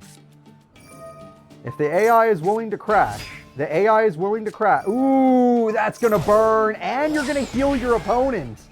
And if they bounce it back to their hand, they're a genius. Dude, they're about to heal 1,000, which is a major heal, but if they bring it back to their hand, absolute genius right there. Now you normal summon it. Now all you have to do is normal summon it, and then you can do the bouncing effect again. Okay, you don't, but you can go for damage. Granted, she heals, and by the way, Cyberjar is the last card left in the hand. If she doesn't draw a monster, Cyberjar will be used, which means game-changing. Yes, it will be used. Okay, there were 2 jars, so it really just depends. Hey there, Rain Man, it's raining today, funny enough. Abyss Soldier decides to just go in, and because they just go in, Cyberjar has hope. Big smoke coming through with the gifts. And here we go. Aqua Knights in defense mode. Holy crap. Let's freaking go. Cyberjar, Cyberjar, TT, Fire Ferret, and a goal for the hand. You know, Coffin Seller says you still gotta pay the piper. Coffin Seller truly says you gotta pay for this. Thank you again, Big Smoke, for the big gifts. Hopefully people are having some fun today, as Rebecca Hawkins is fighting for her goddamn life in Game 3. And it's looking like a rough duel. All Abyss Soldiers are engraved. Now granted, Call of the Haunted and stuff like that exists, but yes, as of right now, they're all engraved. One Cyberjar will be used in that way. TT, baby! Everything is gone. Every monster is gone. There's nothing to target. Fencing Fire Ferret gets no effect. This is absolute brutality. Now, granted, she did use her normal summon on her monster, so that means she can't play Morphing Jar. Okay, she doesn't want to take 2,000. It's an understandable amount to not want to take, and you get to do 600 burn. Understandable. No! It could be over! If there is a special summon, this might be the end of the duel. 500 burn, 2,000 damage. It's not enough to end the duel. Kami in Game 3 is one step away from victory. Supply Squad means nothing. It looks like GG to me. All she has to do is say, I attack with 2 monsters. That's a second night. The attack goes through. Morphing Jar throws away some cards, but there's nothing. Oh, those would have been amazing. Those would have been amazing, but we don't live in the world where you got to use them. Rebecca Hawkins got so close, but so far. It was a crazy match, but Kami will advance, which means all we have left is Aster Phoenix. Aster Phoenix will be the last hope of this side of the bracket for America. So Kami's not going anywhere. Kami will stay in that position. I'm just going to put Aster Phoenix in there. Aster Phoenix, we are truly believing in you right now. You are the last hope of America. Kami has proven to be an extremely strong duelist. No, that was a great match. That was a lot of fun. Both duelists did incredibly well. Like, it was good back and forth. It just didn't end. If only she didn't have two nimble Momongas there. She might have had more time and different cards that she could have worked with. But it happens. Some characters just get an unfortunate hand. And she still almost came back. Alright, here we go. Kami versus Aster Phoenix. I know Rebecca's still on your screen. I'm getting rid of her. Rebecca, please step off the stage. You have dueling sickness. Aster Phoenix, please step on the stage. You're fine. For now. Alright, Duradark is here, and no fusion cards is a bad starting hand, in my opinion. Pot of Greed is a great starting hand, no matter what she drew. Abyss Soldier not using its effect is interesting. Maybe it couldn't, I don't know. Yep, this is the CPU versus CPU mod. That is correct. It is a mod. Alright, Abyss Soldier is too strong for what you have on your field. Hopefully, Aster Phoenix can do something. Abyss Soldier is going to use its effect, which means Fearmonger will never receive its effect. Unless you draw Drill Dark, you'll never make it to Plasma. You need Drill Dark right now, or the duel will end. Or that card! Wow! That's his best spell card! That is the strongest spell card in his deck. Dragoon is on the field. It's gone. However, Premature Burial says we're summoning Duradark. And Duradark has a buddy named Diamond Dude, and that's a field spell, so not happening just yet. Amazing comeback from Aster Phoenix. Dogma gets to go back in the hand. If he does get that Fusion Gate, my god, he'll be in a good spot. Diamond Dude is dead, which is a shame. Or if he can get two more Destiny heroes on the field, or heroes in general. Yeah, well, let's just do this instead, because why not? Destiny and Dragoon is back. And we're going in. Big damage. Don't even want to attack with Fearmonger. I know it wouldn't end the duel, but it would be nice. Or we're just going to go straight to Dogma. Interesting play. Don't know if I agree with it. Yes, you get to burn their life points. Yes, you have Magic Cylinder. You know what? Aster Phoenix knows what he's doing. Rebecca did really good in this tournament, but Aster is our true last hope. Yeah, Dragoon still comes back. That's good. That is good. It can't burn a face down, though. Stratos is like, I have an idea. Let me get Dasher. The attack goes through. Penguins of Nightmares means the duel isn't over yet. Because you attacked in the wrong order, the duel is not over yet. Aster Phoenix loves to fumble, but it looks like it won't matter. Alright, Monster Reborn is here. Attack goes through. Once again, Mother Grizzly isn't strong. There's no card in this game strong enough to hold off the attack of Dogma. That is going to be game. Amazing from Aster Phoenix. Now we're going to go into... It's still... We just reset a best of 3, so now we're going to do it again. Kami fights against Aster Phoenix. Let's go. Did Destiny choose the right savior? Hopefully. Aster Phoenix has technically never saved the day in all of Master Era. Not once has he ever saved the day. He's done really good in tournaments. I would say as good as second place. But he's never won the day. Alright, let's see what he ends up getting. Drill Dark can get another Destined Hero. And it can drill 800 damage, but it can't kill the monster.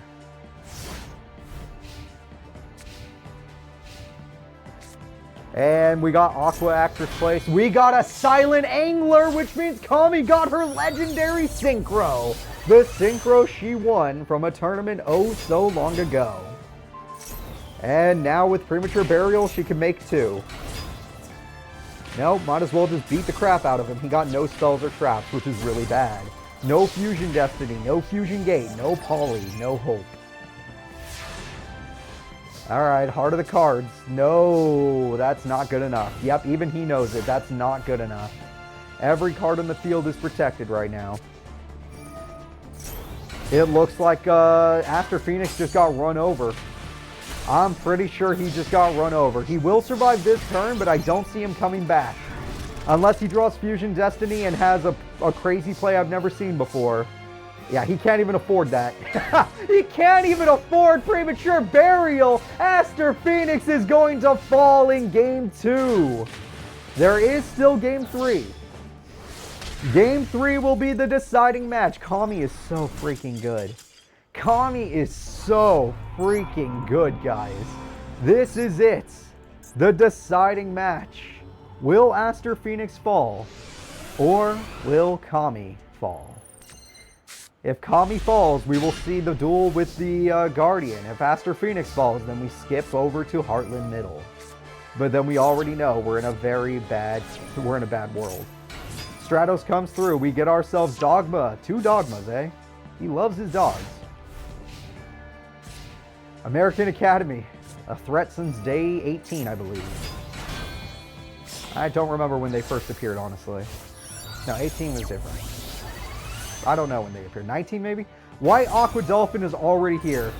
And, of course, it will destroy. Unless you can banish that card, it will come back infinitely, basically. Destiny Draw would be very good to get more monsters. Instead, we're going to go for an instant fusion and create. Dangerous! Alright, we got a dangerous card on the field, but instead we're going to fuse it. So instead of getting 2 more possible Destiny heroes, we're going to say Dustopia is the only card we need for this duel. Dustopia will defeat the opponent's monster, but that monster does not die easy. In fact, like I said earlier, you might regret not going for Destiny Draw. Mr. Fumble Phoenix, is this you? Or it's immune. Okay, it might be immune to Aqua Dolphin, so it's fine. It might be immune. Okay, she's gonna run out of water monsters eventually, and then Aqua Dolphin will truly be dead. As soon as Aqua Dolphin is gone for good. Okay, this Dustopia's monsters effect must be amazing. Oh! Luckily he has a backup fusion gate, but TT is a major loss. Oh! A brand new Synchro! It's Aqua Dolphin Part 2. Yeah. And now we're going to start having them. And Dustopia may be able to prevent 1 death. Oh. No, he prevents all death. I'm a little confused then. Why didn't she attack twice? Granted, she did just reset, so she's fine. She's fine. She can do this all day. She could just keep doing little, you know, little effects on him. Okay, you should have at least used your effect. I don't know why she's doing this. I would say she's playing a little bit strangely. Also, you need to draw a monster. That actually technically is a monster. I will not say it isn't. That is a monster you just drew. Fusion Destiny. Real hell. Whoa, whoa, whoa, whoa. What is he making? This isn't what I thought it was. Dominance. Everyone say hello to Dominance. Dominance has the protection of Dustopia. Dustopia and Dominance. Dominance gets Stratos. Holy cow. He doesn't really go for 3 fusions usually. Yes, Dolphin will summon Dolphin. Stratos gets a Destiny hero, which he can use Destiny Draw. Fusion Gate can also fuse Stratos, or no, Dominant. Wait, what? We're getting rid of Dominance. I guess it wasn't that good. It's Destroyer Phoenix Enforcer! That card's awesome. That card is legitimately awesome. Alright, we got rid of the Dolphin. He is the only person to get rid of the Dolphin. He actually defeated Dolphin. It's gone for good. Dasher says special summon. This guy says good job. Celestia says, I'm going to draw 2 new cards. Destiny Draw says, I want 2 more cards. Rhoda says, I want 1 more card. Geki guarantees game. You did not Geki. You still win. I was so worried when she got the Dolphin out, but he came back. He actually came back. Holy crap. Aster Phoenix has defeated the final spoil in America. But before we finish the American side of things, I say we go back to Heartland. Sorry, I know your hearts are pumping, but we're going back to Heartland. America, it's Aster and Arachus. Those are the remainders. Which means I can actually go to the bracket and move things.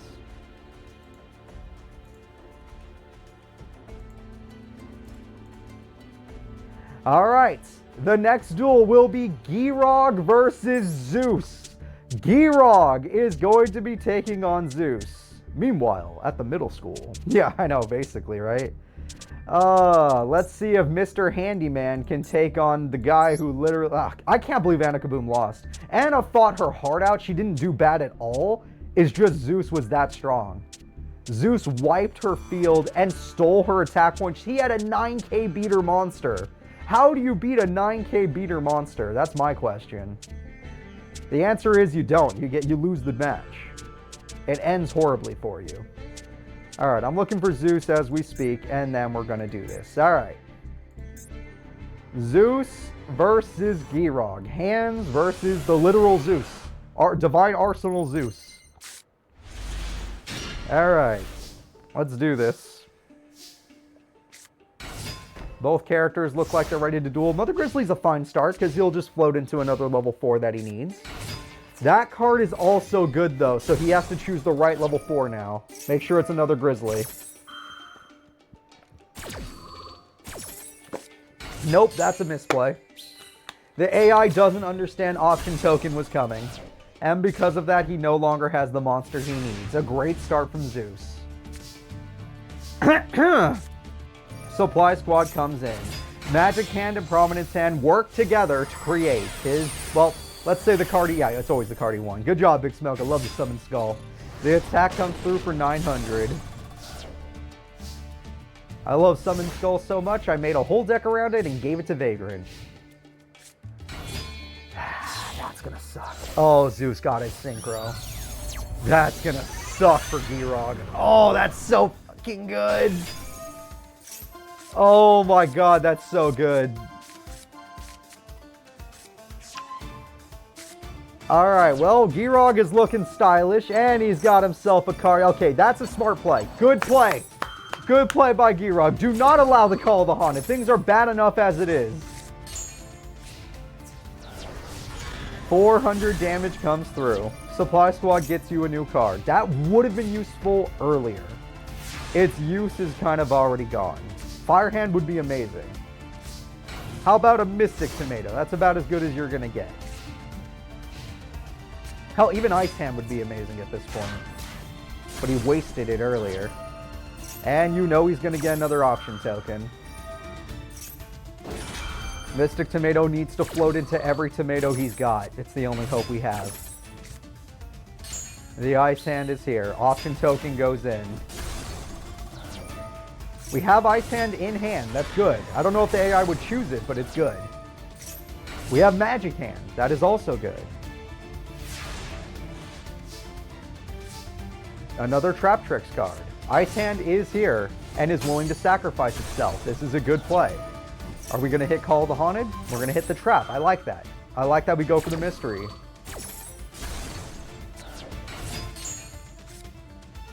Attack goes through. We're going to keep the Fire Hand but not use it immediately, which is dangerous because that gives Zeus time to think. What if Zeus had 2? His mom lets him have 2 Chaos Dragon Emperor things. What are they called? Chaotic Magical Dragons. Oh, God. Oh, no. All of that is good. Okay, Jelendu is probably the least worrying thing in that group. Magic Hand says no. You take 800 burn for that nonsense. How dare you? How dare you pretend like that nonsense is allowed in this house? Fire Hand says, screw that. I'm giving you hands. Ice Hand is back. Okay. We have rank up magic, but it's too late to go for Chaos Hand because it's only a 2600 beater. He needs to get a... Whoa, that's big! I know, it's the first time we saw Magic Hand, huh? That's a big situation. He's got an Exceed on its way. Ice Hand, Fire Hand, Magical Dragon, Giant Hand. Are we getting chaotic? It's getting chaotic. It's Chaos Hand. Crazy Hand is on the field. Giant Red Hand, let's dominate. Fire Hand is the card that works in the grave. Supply Squad will be negated, most likely. Alright, Supply Squad will be negated, which means all monster effects on field are negated. Specifically on field. 26. 3,000. He's actually making it happen. This is a god-level duelist right here. As much as we hated him earlier in the series, Grog is a hero today. Trap tricks, let's go. Jelendu, that is a problem.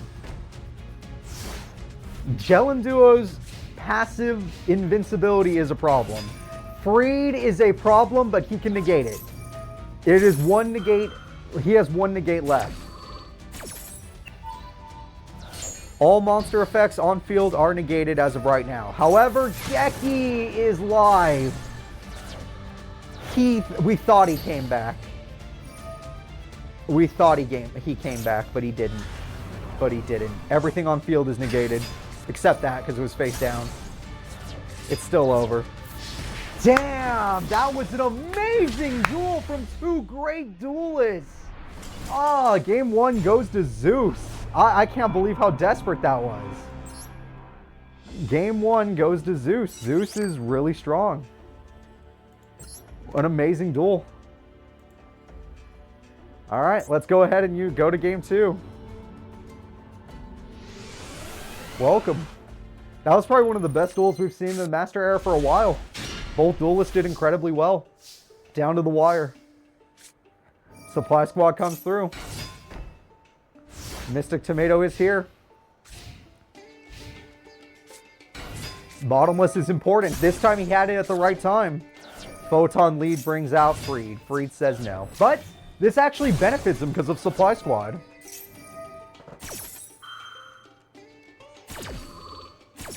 All right, we got ourselves a magic hand, which funny enough, we finally got to see its effect and it was useful.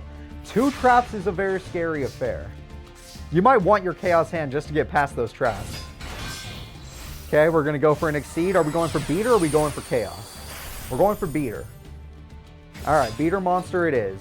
Honest! Ah, that would have been in the hand anyway. He couldn't have stopped that. All right, even if he had Chaos hand, that would have sucked. So it was a lose-lose situation. Oh, Grog, I'm so sorry. Honest is brutal, dude. Call the Haunted. He can Exceed. Oh, he's just going in. Oh, he's just going in. He doesn't care. This man doesn't care about exceeding. He just wants to win. Triple Exceed! My God! It's the Dreadnoid with extra attachments, but the horn says you never were summoned. Thank God for that Horn of Heaven. That is the only time we're ever going to thank God for the Black Horn of Heaven. If it weren't for that, he would have had an infinite powered Zeus that could have used his effect twice. Alright. Zeus is open. You can beat him. He has to top deck his way out of this, which if any character could, it'd be the character that got second place in the Underground League, Zeus. Freaking Grog! That is the best use of Transmigration Prophecy, whatever its name is. Amazing play.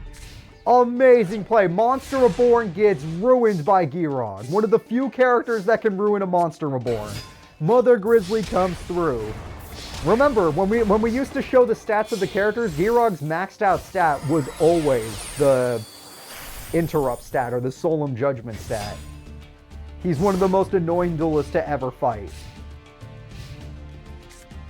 Blue Thunder in attack mode makes me think he has a trap card. Something is baiting him. What trap is it?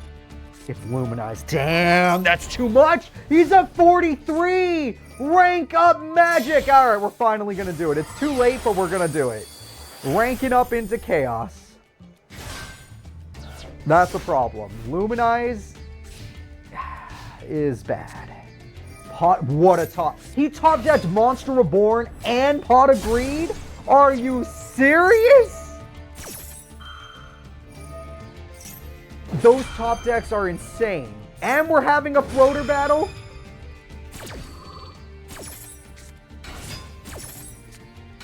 DD Warrior Lady is a problem. He gets an option token from that. And Mystic Tomato is trying to hold the field for dear life. He's out of tomatoes. Wow. Oh, he got rid of it. Wow. I'm surprised. Unless, no, I can't think of a good reason to get rid of a 4300 beater monster. Damn. Granted, he's not dead. And that's why. Zeus really wants to summon Zeus. That's why, guys. Yeah, that's true. He does lose it at the end of the turn. Good point. Either way, Zeus summons Zeus, which guarantees game. I don't think we're going to see another duel. Firehand could try, but it will fail. Call the Haunted is not even a target. Like, you can hit it for fun, but it's not even a target. We might get to see the animation. Oh, Drugeki. Animation time! Let's go! Oh, epic. Drawing Geki is a game changer. Can Zeus top deck a monster with 1800 attack? He has no more monsters! He's out of monsters, everybody! This is still a duel! Trap Trick says we're not done yet! Bottomless is here! 1600 damage! The tournament is still on! Grog is still fighting to make it to game 3! Oh, Zeus is back. Oh, Dreadnought is back. Here it is. Bottomless says no. Unless that trap is amazing. This is crazy. Grog giving us the best duels the Master Era has ever seen. The normal summon, the Exceed summon. All he needs is 1000 damage. Giant Hand is standing strong. It's going in.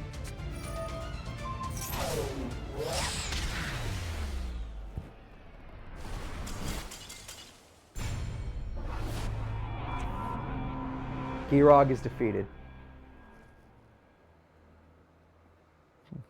Grog has been defeated by Zeus. The only one left on this side of things is Yuma. Grog fought like a freaking god. But the problem was he was fighting an actual god. Yuma has to take on an actual god. He tried so hard. He tried so hard. It was such a good duel.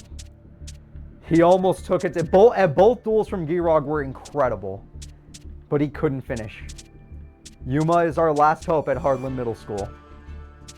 Yuma is the actual last hope. Alright. I'm looking for him. Let's do this. Yuma Tsukumo versus Grog. Versus Zeus, sorry. I'm sad. That was a crazy ending. That was such a brutal way to lose, dude. That was such a brutal way to lose. Alright, Yuma Tsukumo has Goblinberg on his first turn. Oh, he's not going first. Either way, he has Goblinberg. Harpies is here. Harpies destroys all of that back row. Is Luminize back there? No, ooh, the magic cylinder that won the match is back there. An Exceed summon comes through from Yuma. Yuma's going with Utopia Double. Utopia Double is going to get off its effect for Double or Nothing. Double or Nothing gets him another Exceed. It's Utopia Basic. Utopia Basic with 5000 attack goes in for 3600 damage. That is all.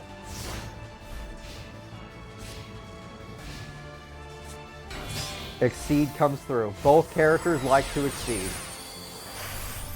As powerful as Utopia is, there is a oh, that sucks!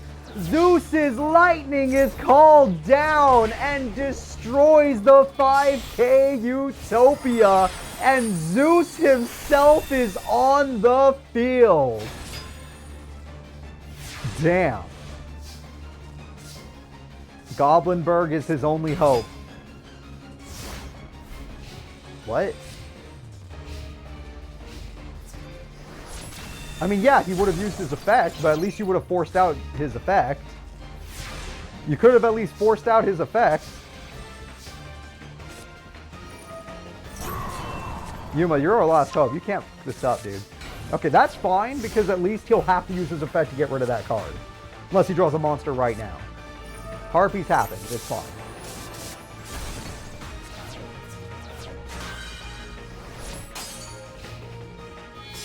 What?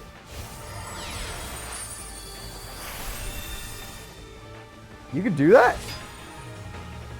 You could Zeus a Zeus. He could do it twice now. He could summon 2 Zeuses now. Or I mean, he can wipe the field twice now. Utopia be damned. Utopia be absolutely damned. Utopia negates himself to use double or nothing. Yes, he knows how to do it, but only in this situation. Zeus couldn't react to the quick play. He couldn't react to the damage step. Game 1 goes to Yuma. He won't do it to win a duel. He'll only do it if the opponent is stronger than him. If the opponent has a higher attack stat. Yuma Tsukumo has won. Game number 2, here we go. Thank God Zeus doesn't know that double or nothing was in the hand. Because if he did, he would have just stopped it on the attack. He would have quick effected. Alright, there we go. I'm honestly just as shocked as you guys.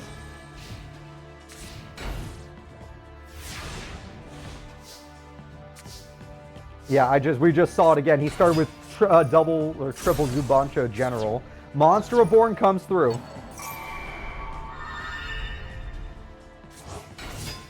Yeah, it was in damage step. Alright, 1800 damage. The magic cylinder that destroyed everything. There we go. Now we just have an 18 beater chilling. Nova Summoner with 2 traps. We know what those traps are. We know what those traps are. Yuma, if you attack him, those traps will ruin your day. You need to get double or nothing. I promise you, you need to get double or nothing. Utopia double, I have some hope. We have some hope. We are going to exceed. Come on. Big boys. Screw it. He's big enough. We'll take him. Luminize cancels the attack, but double or nothing says we're going back in. Screw 64. Try 10,000 attack points. 10,000 damage. Well, not damage, but 10,000 attack gets in. Oh, crap. Well, we're back to Zeus. Dreadnoid is here. Dreadnoid is going in. Utopia can prevent the attack but chooses not to because he wants the damage. But because he got the attack, that means he gets to exceed, evolve, and become the Sky Thunder Zeus. Zeus is born and can wipe the field at any moment in time, which will probably happen the second you try to attack him. The second you try to attack him. So if you waste your normal summons right now, I'm going to be so mad. This will be where he wipes you. Yep. Oh, it's so cool. With the final blow in the corner, him doing that effect is so freaking cool. Oh my gosh. Harpies! Oh, you lost your double or nothing. That's such an important card. Breed has to be destroyed too. The whole field is a problem. Zeus is still just a big beater monster. Even without his wipe effect, he's still a god. Premature Burial comes through. All he gets is a general. The general's like, I'll get a giant. The giant and the general fuse together. Or exceed together into a magician. That's a different pick. He hasn't picked magician in so long. Now we have another exceed card. Now we have Utopia, but Utopia can only stall for time. Utopia can evolve. Utopia has evolved. Utopia has become Utopia Ray. With Utopia Ray, it gets its effect off. Utopia Ray's effect, it ruins Zeus's damage. Zeus is not strong enough. Utopia is born. He's going in. Utopia Ray's effect activates. He's so weak. Yeah, Yuma has done it. Yuma wins the duel. That's what I'm talking about. Ray, it was within range so he could actually use his effect, and it won Yuma the match. Yuma has knocked Zeus out of the tournament. Okay. Well, that's all fine and dandy. But you guys, we need to remember that 4 tournaments are happening simultaneously. And this side of the tournament, nobody has lost yet. Everything is still up in the air. A Guardian is still around and a Defender is still around. Yuma will be defending Heartland, middle, against Titus. Aster Phoenix will be defending America against Arachus. But I say we move on to the other side, which isn't exactly a bracket. The other side is going to be more of Jesus, what would we even call it? Let's go find out. The other side of the bracket will be more of an underdog scenario where Coyo Hibiki has to fight all of these people. But before we do that, I'm going to do a little bathroom break. So I will be back. We're going to have a bathroom break, a little intermission. Coyo Hibiki will be fighting all of these characters. Liro will be last. There is an order, I just didn't put it in order. But yeah, good luck, Coyo. Have fun. GG's. G freaking G's. Bathroom break time.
Bathroom break is over. I'm back. Can you hear me? Everyone can hear me? We're good. Bathroom break is over. Thank you all for your patience. We are now going to be going into the fights. So the fights for today. Coyo Hibiki will start with Maddox Sugetsu. Coyo Hibiki will be taking on Maddox Sugetsu. I'm sorry if I'm mispronouncing that name. These characters do not exist as far as I'm concerned. I have no clue who these people are. So, Coyo Hibiki would, if you guys are curious, he would have had a lot of backup, or he might not have had to get out of his hospital bed if things had gone differently in the Gamal tournament. If things had gone differently where Gamal still summons his brothers, but Domino is still standing, we would have had other Domino duelists here to support us. It would have been a real tournament instead of a one-man army. But everyone in Domino is either a card right now or defeated and is in a hospital bed. So, yeah. Let's go ahead and see what happens. We're going to see Maddox Sugetsu take on Coyo Hibiki. I'm still looking for the decks. I apologize for the time this is taking. Alright, let's do this. The duel will begin. Coyo Hibiki will be on your screen quite soon. Maddox Sugetsu will be joining him. Let's see how it goes. Now, Coyo Hibiki will have 2 lives. That's it. Coughing Coyo versus Hydrogen Go Rush. That's very funny. Yeah, Coyo has 2 lives, just like Shoma did, for the entire run. The entire run. He doesn't get to refresh after every fight. He's dying as we speak. As we speak, Coyo is dying. Alright, we got ourselves a Sunrise from Coyo Hibiki. Coyo Hibiki's Sunrise gets him another Miracle Fusion. With Miracle Fusion, we have Stratos. Stratos is going to search him a Stratos, because why not? Miracle Fusion comes through, and with Miracle Fusion, we're going to fuse together 2 of these monsters. The monster chosen will be Absolute Zero, one of the best. And Absolute Zero is going... Is that an OTK?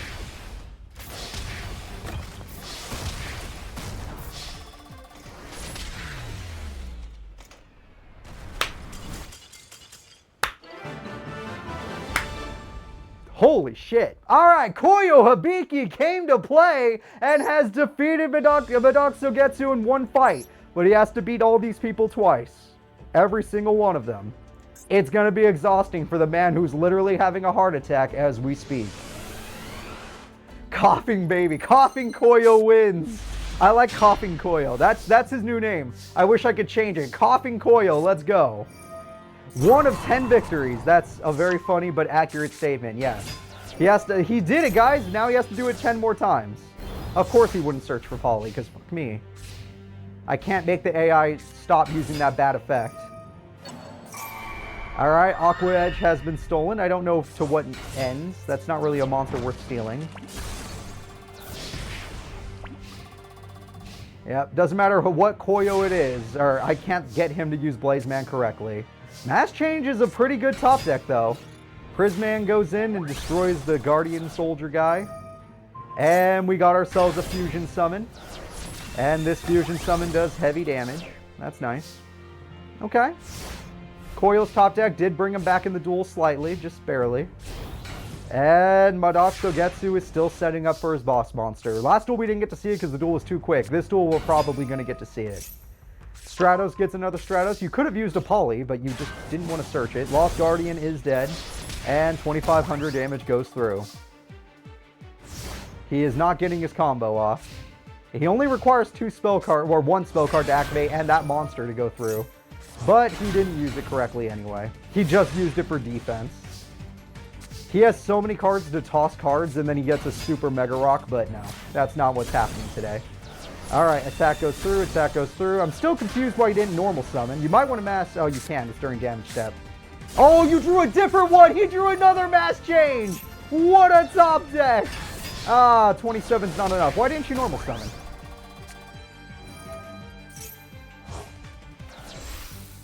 Why didn't you normal summon? Coyo Hibiki comes through with Sunrise, which means he gets another Miracle Fusion, but I doubt it matters. Alright, there we go. And we got the Shining, of course. And another Miracle Fusion. Coyo spending all of his options right when he doesn't need to.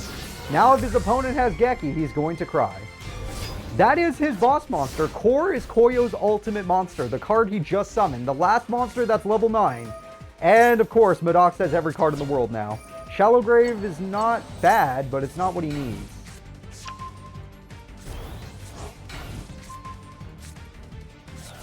He doesn't have Geki? He does have, I was going to say, of course he drew Geki. Of course he did. Right after you spent all those cards. And of course you didn't summon the single monster that's immune to spells and traps.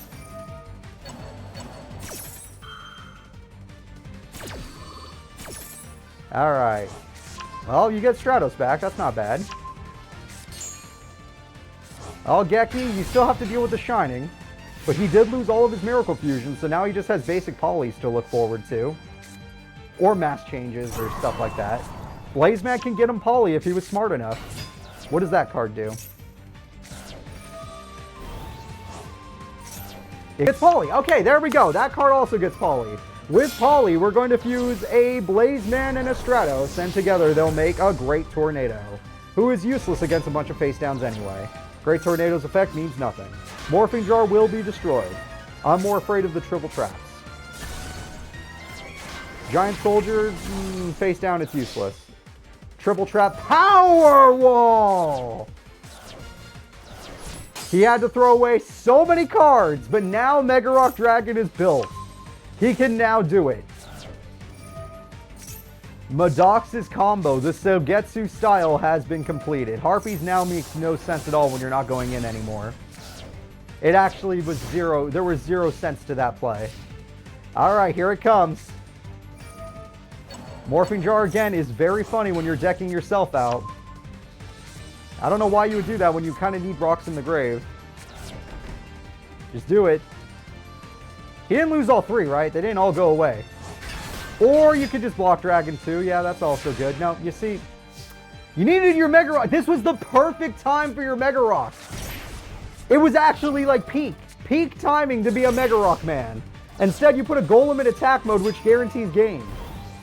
All right, Maddox sucks. Let's get to the good ones. Blaze Man, let's go. Woody, doesn't matter. You keep wasting Blaze Man's effect. All right. Coyo has knocked out 1 so far. Just 1. I'm going to have to assume the other Mega Rocks were thrown away. Now we are going to be moving on to the next duelist. And because there are MacGuffins, I can't let you guys see the bracket or the characters. The next duelist will be Yuma Odo. Yuma. I don't know if that's their actual name. I can barely pronounce it myself. Yuma Odo is going to be much stronger than Maddox. The difficulty level is going to keep increasing as a new character appears. Yuma Odo is ready to duel. Uamu. Uamu? I like Uamu more. Uamu sounds bad. Uamu. Uamu! Yeah, that's so weird. That's so weird! Alright, well, it looks like her dragon deck is already ready to go. She's looking good. Alright. Coyo wasting Blaze Man as usual. Luckily, he top deck Poly. He's so fucking lucky he did that. Are we going to see Terra Firma, or are you just going to go for Sunrise? Sunrise was so easy. Uamu! Uamu! Miracle Fusion is here. We could still go for Terra Firma. It just isn't the best choice in the world. Okay. You did throw Stratos away, which actually, this case it works because now you can Miracle Fuse with that card in the grave. And you should still Miracle Fuse unless you think those traps are going to stop you. Granted, he was right. The trap did stop him. Alright, attack goes through. Destruction. Mass Change comes through. You're going to need a powerful monster. Is that one strong? It's very strong. Whatever that card is, it's big. And it has an effect. Another Miracle Fuse, and Call of the Haunted says no. Alright, and Miracle Fusion is here. Miracle Fusion, let's go. Gaia, that can nerf it, I guess. Coyo, once again, you know what? Coyo only spends all of his options on main phase 2. It's like watching My Valentine duel. It's very disappointing. However, Absolute Zero is actually good. In most situations, Absolute Zero is worth summoning. So it's fine. Red Eye summons that card. She's too scared. She didn't even synchro. She has a level 12, but she didn't even synchro. Alright. It's probably because that monster does have some form of effect. And Absolute Zero is a problem. God damn, Coyo. You're going in. I'll give you that. You're going in. Alright. Oh, the floater is defeated! Without the ability to float, you can't do much. The heroes go in for massive damage. Attack goes through. 26. Attack goes through. 3,000. Attack goes through. Absolute Zero has won the duel. Alright. Coyo Ibiki is 3 for 3. If he wins another duel, that's 2 characters knocked out of Domino. Alright. Coyo Ibiki going for 4 wins now. Coughing Coyo.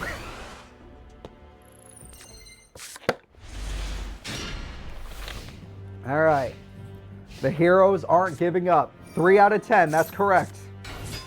She has a basic start. Whoever goes first always starts kind of basic. They have better starts when they're second. Rhoda, Mass Change, there's a lot to work with here. Coughing Coyo can go the distance. I want to believe too. Blazeman is here. Prisma in grave. We could Miracle Fuse. We're not going to Miracle Fuse. Dread Dragon guarantees Mass Dragon, which guarantees floating. Mass Change guarantees damage. He loves this guy for some reason. 2,500 damage. I swear, each update of Master Duel for the AI versus AI duels, like, makes their it changes their situations on what they want. It's like, you know what? Normally, I'd always choose Diane, but now, because of this update, I choose this. And is that really worth it, Coyo? I'm going to assume that was not worth it all, and Coyo is killing us all. Yep, Coyo is killing us all. He only gets 2 lives. He still has both, but he's lucky she didn't go for her combo. Oh, it's Mass Dragon. She's just going to float until she gets her combo. Makes sense. Oh, he does get Polly. He does get Polly. It's the boss monster. This is his boss. He's having a heart attack while dueling the core of his entire deck. Koyo Hibiki destroys the opponent's monster. Mass Dragon gets... Oh, that wants to die. That wants to die. It dies. It gets her boss. That's her boss monster. But Core says no. Her boss will be defeated.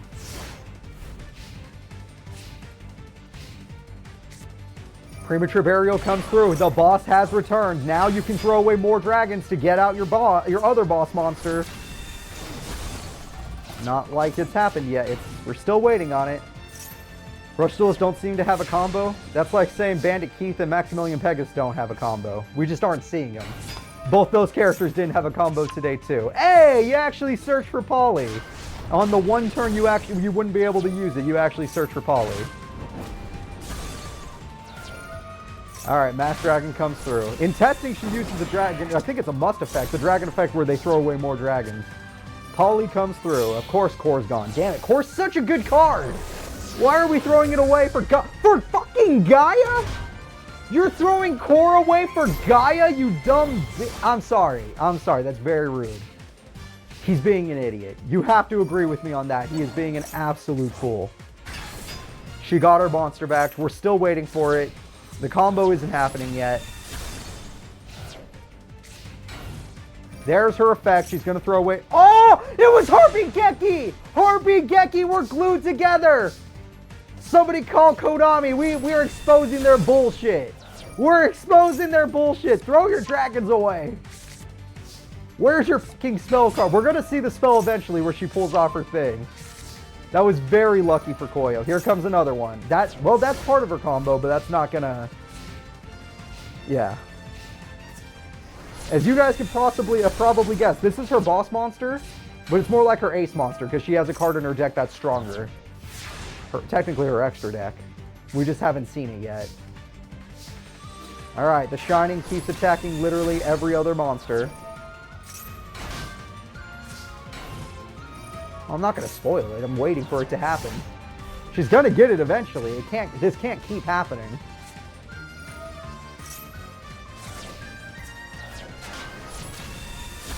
Okay.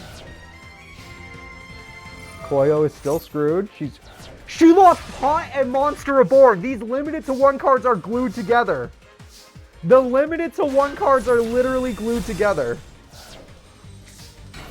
Is this a dust angle? It might be. Snatch Steal and Painful Charge. Are you fucking kidding me? Where is it? Hot agree. Get the card. Do I need to check your grave and see if you threw it away earlier? Was it one of the earlier tosses? It had to have been. It had to have been. Koyo's winning by deck out. Koyo's gonna dust her. The only reason oh my god, he's gonna dust her. He's gonna dust her! It's actually gonna fucking happen! Are you serious?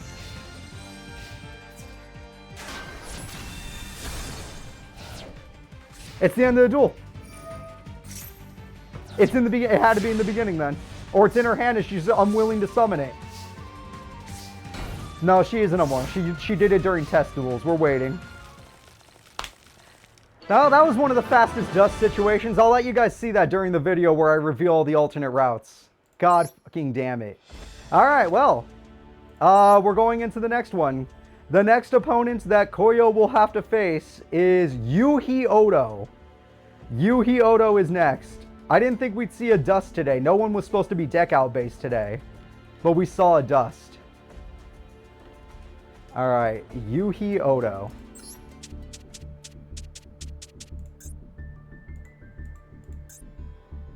All right, everyone, let's hope this Kai will actually do his thing. Now, granted, if he does, we lose Domino and everything is screwed forever, but doesn't mean I don't want to see the combo.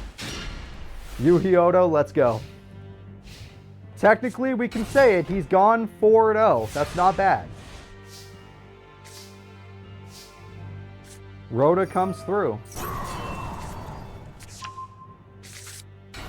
Blazeman is probably not going to go. Oh, he actually went for Poly, making me happy, but it won't matter because the card on the field is immune. I don't think Core could stop him. The card on the field literally says you can't do anything. Okay.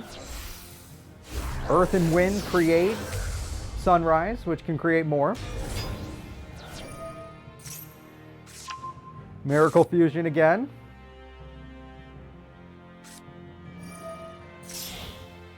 Blaze, and are we going to go for a Fire Fusion or are we going for Gaia?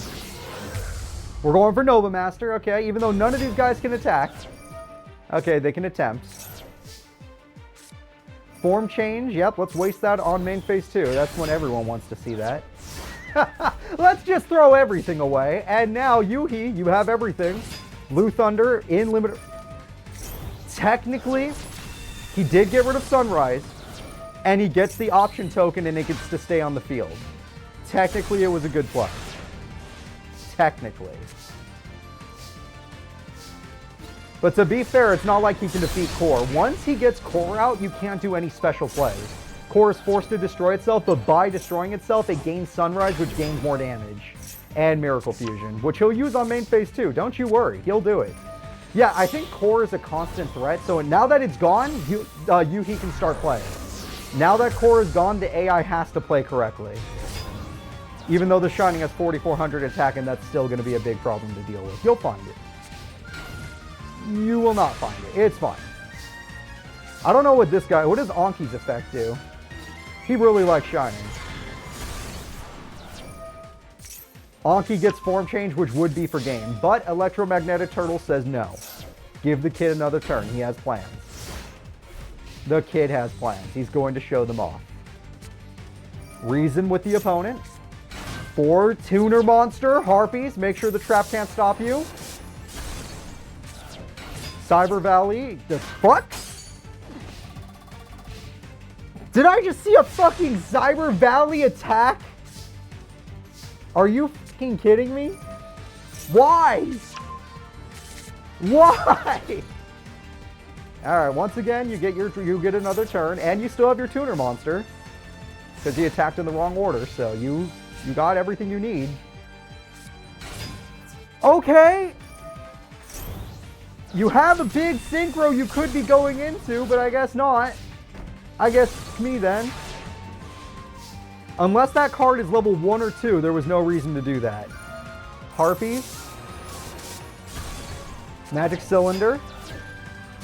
Oh, it was Lar. Okay, yeah. You know what? Never mind. He wasn't going to synchro with that. Never mind. He just didn't have a level 4. He needed an option token or his monster. In defense mode. Oh, Larva does say they don't take damage for the rest of the turn. They do not take damage for the rest of the turn. But now you lost your tuner possibility. And he doesn't take damage, so he bought himself another turn. But that doesn't matter. Go Rush characters can't play standard format. Give them time. They'll learn. That is the weakest Luminize that we're ever going to see. That is the saddest Luminize we're ever going to see. You might as well save the trap for the next turn, because you were going to get one more turn guaranteed. If you top deck a monster right now that would have benefited from Luminize, I'm going to be so mad. There we go! All the time in the world has set up for this! 2,500 attack! All cards are gone! And direct. You're in trouble now. You're in so much trouble now. Coyo Hibiki is about to lose his first life. Oh, he's going to get option tokens. It's over even faster than you could imagine. Yuhi Odo is going to wreck Coyo Hibiki, who spent too many options too early. Coyo is truly in danger. Prisma will not win him the duel. Coyo's first life will be lost. He went 4 duels without dropping a game, but this was the one that did it. He wasted all of his spell cards. Game number... Well, it doesn't matter what game. Yugi wins. We are now going to go ahead and do the rematch. Come on, Coyo. The people believe in you. It looked really bad for Yugi the entire duel, but no. Yugi was already... Granted, he top decked that spell, but still, he was already preparing for what was to come. He wiped the opponent's whole field because he wasted all of his options. God, if you ever needed Poly, it's right now. Use those 3 spells, then pot. Yes? Yes, that's fine. But you need Poly, so Blaze Man. Okay, you can go for all the Stratos in the world if you want, but you know what you really... Oh my god, you really need a Poly. Okay, Blaze Man. Poly. There we go. That's how you play for Yu-Gi-Oh! Oh, we're just going for a normal fusion. We're not going to go for... Oh, it's Sunrise. That's fine. Yeah, never mind. I thought he was going to go for Core, but that makes sense too. Sunrise gets him another fusion. Alright. Oh, he is going for Core. Okay. He got his boss monster and Sunrise working together. That's very dangerous for the opponent. Option Token Man is gone. Magic Cylinder actually does react before, so technically this attack never happened. Core's attack never happened, everybody. Yep, Magic Cylinder was successful. Yugi's in a good spot. Yugi, once again, is going to just be like, crap, I can't do anything yet. But if it's another one of those cards that stall for time, it won him the last duel. However, popped face down changes everything. Popped face down changes everything. Coyo Hibiki does not win the duel. Wait, it's exact! It's exact! Never mind! He wins the duel! We're going to game 3, everybody! Yugi takes an L. Coyo, good job! I owe you some DP, though. I might as well not give it to you. You're not going to be able to give it back. You're dead. You're actively having a heart attack.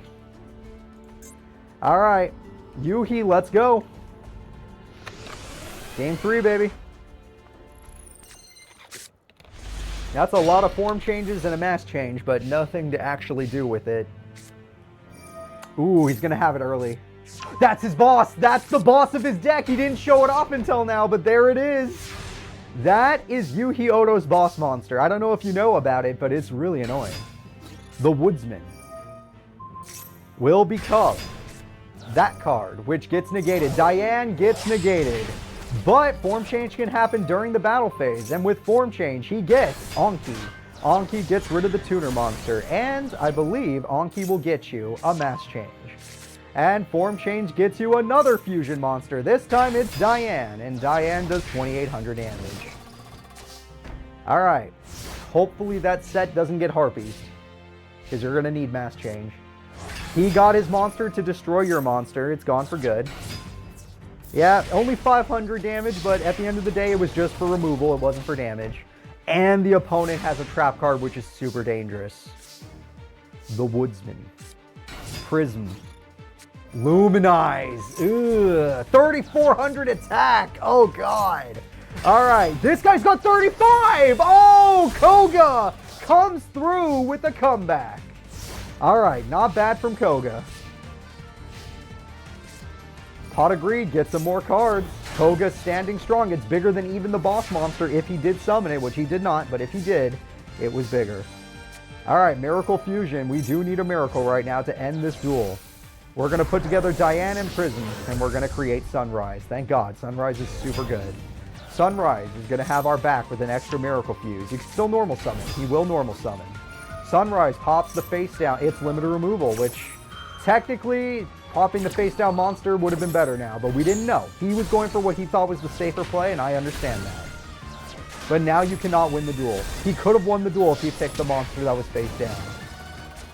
Miracle Fuse on main phase 2 because my life. Oh, we don't need Sunrise anymore, apparently. Apparently he's too weak. We love the Shining, though, which honestly, it is a powerful card. 3,500 attack, Very hard to overcome. Alright, Yuhi, what are you going to do? Yuhi special summons his monster. He special summons another, he will not exceed. He could exceed, he chooses not to. Probably because the Shining beats anything he exceeds summons. Alright, attack goes through. Attack goes through. Coyo Hibiki knocks out 3 characters, but 1 life has been lost. So even though we've lost 3 characters, 1 life has been lost. Coyo is doing really good with his Miracle Run. Yuhi was a little bit stronger, but now it's time for the strongest member of these characters. That isn't a Guardian.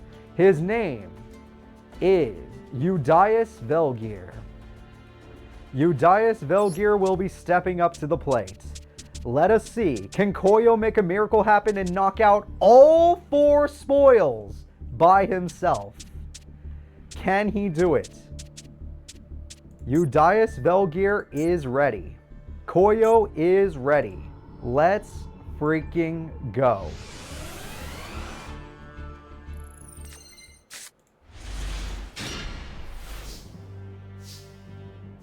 Udias. I like Udias. He's Udias now. Udias, good luck to you. Polly? Damn it! Damn it, Coyo! Why? Why would you not search for Polly? If his name's Udias, I prefer Udias. Oh! Oh! Yeah, Coyo, I think you've met your match.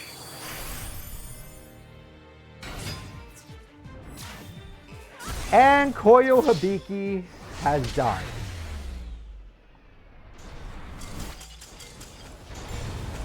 He got through 3 people, but he was exhausted. Coyo Hibiki will now be converted into a Duel Monsters card for Liro. I told you we were going in order of weakest to strongest.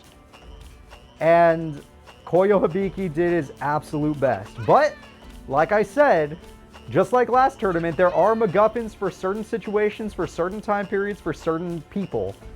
We do have one in this case.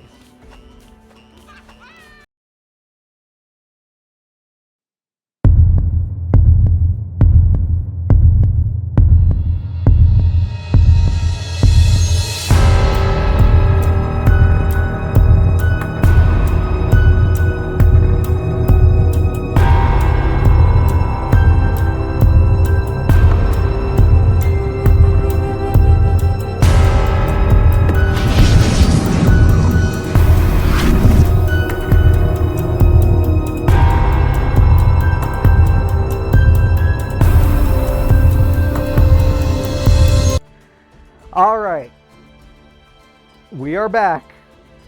It is going to be Udias Velgear versus, after a long break, the Supreme King. The Supreme King is here. Before Coyo got converted into a card, let us see if he can save him. But he has to fight Udias first. He doesn't get to fight Liro yet. Can he even beat Liro? Of course, Supreme King is not injured like the other person. So if he had to go through the whole list, he would have had 2 lives for each people, but he doesn't. There's only 1 person anyway. So it's best 2 out of 3. Supreme King versus Udias. 1 second, I'm still setting it up. Did I get rid of Udias' face? I did, because I'm dumb. Let's go find it. Udias Velgear. So that's one of the reasons why I didn't want you guys seeing the deck. We had a spoiler that Supreme King might appear today. So, let's go. Supreme King versus Udias Velgear. And you all saw how powerful Udias was. He one-shot Coyo. He one-shot Coyo Hibiki, everybody. Alright. And Coyo knocked out 3 people on his lonesome. Udias Velgear will start with a Galactic Photon Monster. The Supreme King will match. With this card's effect, he gets the Dark Fusion spell card. Dark Fusion cannot be negated. The Dark Fusion puts together a Clayman and a Sparkman and creates a Lightning Golem. Evil Hero Lightning Golem is here. Lightning Golem is going to be strong. Stratos is going to get rid of the trap. Premature Burial is going to bring back the Adusted Gold, and the damage is going to be massive. Of course he has Super Poly somewhere in that deck of his. And damage is good, but Udias can come back. The Supreme King is doing his best, but now he's got to deal with the second Photon Dragon. Photon Dragon is back, and he's got a friend, which means he can exceed into one of his boss monsters. The boss will be Photon Lord. Photon Lord isn't even the strongest form. It's time for Cypher Blade Dragon. The Cypher Blade is too big for the Supreme King. Udias is too strong at this moment in time. The king has a swamp to rely on, but will the swamp be enough? Polymerization is all he's got. Polymerization puts together Prisma. It puts together Stratos. It summons Sunrise. Sunrise is our last hope. Sunrise gets Miracle Fusion. Miracle Fusion is not going to be activated, but Sunrise pops the Cypher Dragon for game. Game 1 goes to the Supreme King. Through the power of Lightning Golem and the Sunrise from Jaden, he was able to do it. All right, we are now going into game 2. Will Supreme King wipe this person off the map by himself, or will Udias come back and destroy freaking Supreme King like he destroyed Coyo? Coyo didn't stand a chance. All right, this hand is pretty decent. The hand is pretty decent. Supreme King is looking strong. King of the Swamp is an instant poly, or you can Blaze Man for an instant poly. Both are good, because now you can use King of the Swamp as a substitute for anything. 2 Sparkmans! When you get 2 Sparkmans together, you get a Grand Merge! He still has some Jaden in him. King of the Swamp comes through. We get another Polymerization. Polymerization comes through. We don't need a Dusted Gold. We don't need Evil Heroes. You know what we need? We need Sunrise. Sunrise comes through, and Sunrise gets Miracle Fusion. Miracle Fusion can be used to fuse some of the monsters in the grave. King of the Swamp and Wildheart are going together and creating Wild Edge. What a classic! The Supreme King has summoned the Edge. The Supreme King has popped the trap. The damage is unstoppable. The Supreme King is taking it on. Holy crap! Supreme King Jaden has made it. He is going to the final fight against the Guardian. But as all of you guys might have forgotten, there are 4 tournaments happening at the same time right now. So now that we know who's fighting the Guardian on this side, which we're lucky that somebody is still standing. And yes, it did cost us Jaden. Somebody is still standing. There's still one more tournament happening at the same time we got to go look at. So why don't we go do that right now?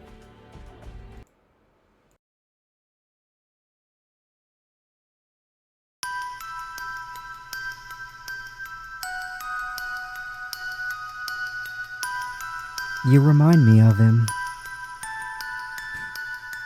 A direct descendant. A rare thing to find as of late. You share our blood, but your father's powers are diluted. My father's powers? You should have been worried about my mother's powers. What are you? Have fun! What is this place? Ra! Cast your rage upon my foe! Blaze cannon! Only one of us will survive this shadow game!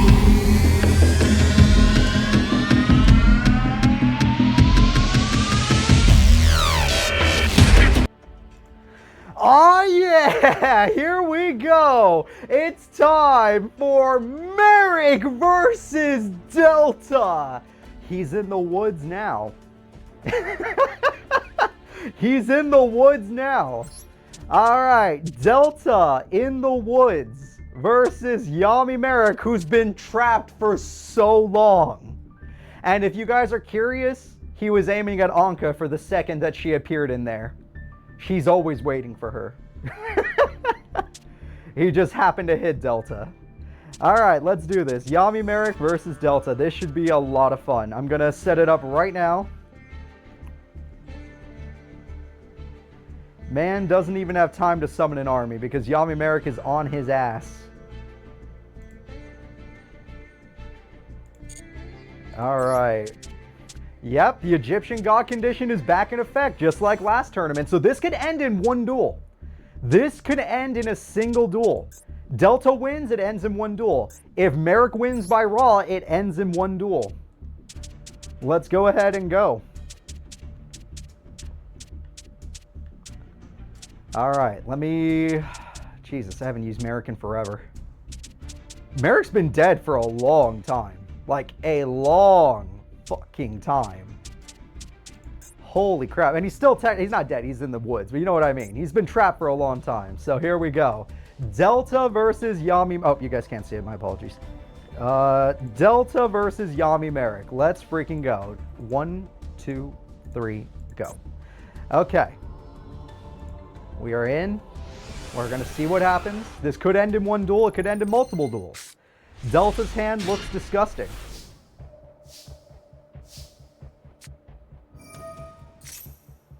Much better than before.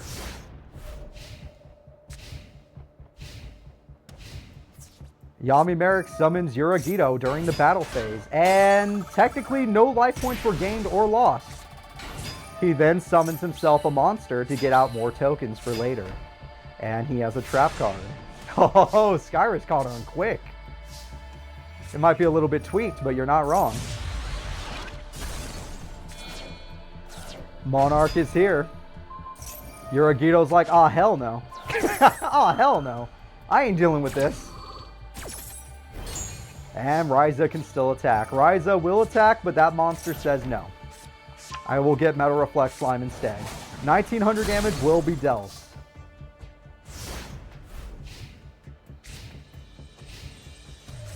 We have ourselves a spell card. That's a spell he doesn't normally activate, but we have Ancient Chant now. Ancient Chant guarantees him a Winged Dragon of Ra in his hand. But he doesn't have enough monsters to summon. Well, that was his normal. Wait, Ancient Chant gives you 2 normal summons. He has Ra, everybody, but will it win him the duel? He lost a lot of his life points. He only has 100 left. This entire duel is decided by the next attack. The next attack decides everything. Raigeki for game. Even Marshmallow can end the duel. Legendary Jiu-Jitsu Master comes in. Marshmallow goes in. MST says no. Legendary Jiu-Jitsu Master will be the end of the duel. Oh, he doesn't attack. Why doesn't he attack? Why doesn't he attack? Monster Reborn! Monster Reborn steals Ryza. True Sun God says no? Okay, True Sun God says no. Ancient Chat again gives him back Raw, but if he gets back Raw, he doesn't get anything else. Metal Reflect Slime, are you serious? It's gonna be it! The Egyptian God Slime! Egyptian God Slime can summon Ra, but Ra has no attack. Ancient Chant, Sun God, Divine Phoenix, he's made it to the Divine form! Oh my god, he's going for it. Yami Marik is gonna go in! He's not winning the duel by Ra. Well, he didn't end the duel. Technically. Sphere mode is here. It wasn't enough to end the duel. Marshmallow for game. This would be the end. Sphere God comes through. Phoenix says no? Yes? Marik is about to fall into the ultimate trap. Even God can't beat this. The Winged Dragon of Ra is born with 4,000 attack. True Sun God throws away Divine Form. Divine Form is summoned. Burn will be the end of Marik's life, but there's still a spell. He gains 2,000 life points! Yami Marik is going for game! And it's over, please, cannon! No!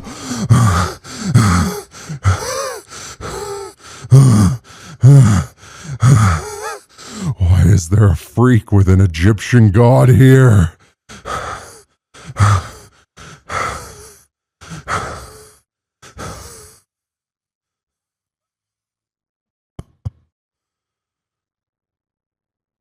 Wait. Why is one of my brothers here?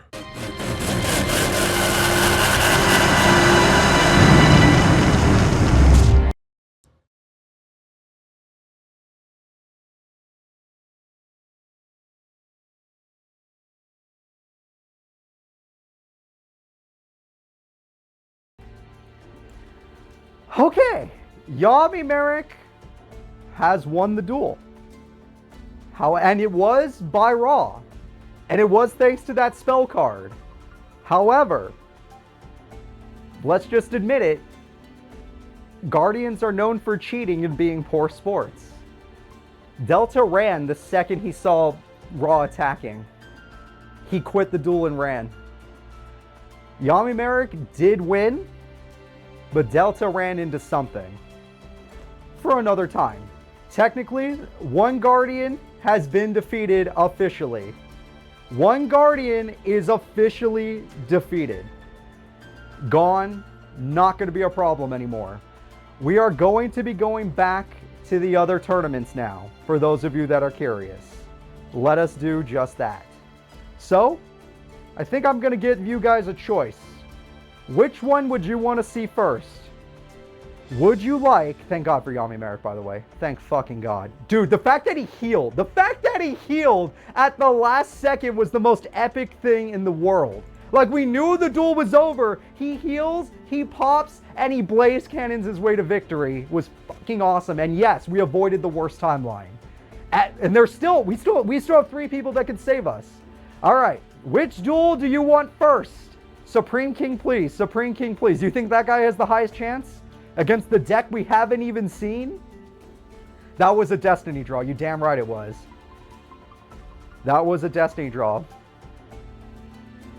Supreme King. So, okay, yeah, we'll do it. Supreme King it is. Again, there are still a MacGuffin left in the tournament, so I have to cover this up while I pick the right characters. But the next duel will be Supreme King versus Liro, or Liro. You can call him whatever you want, honestly.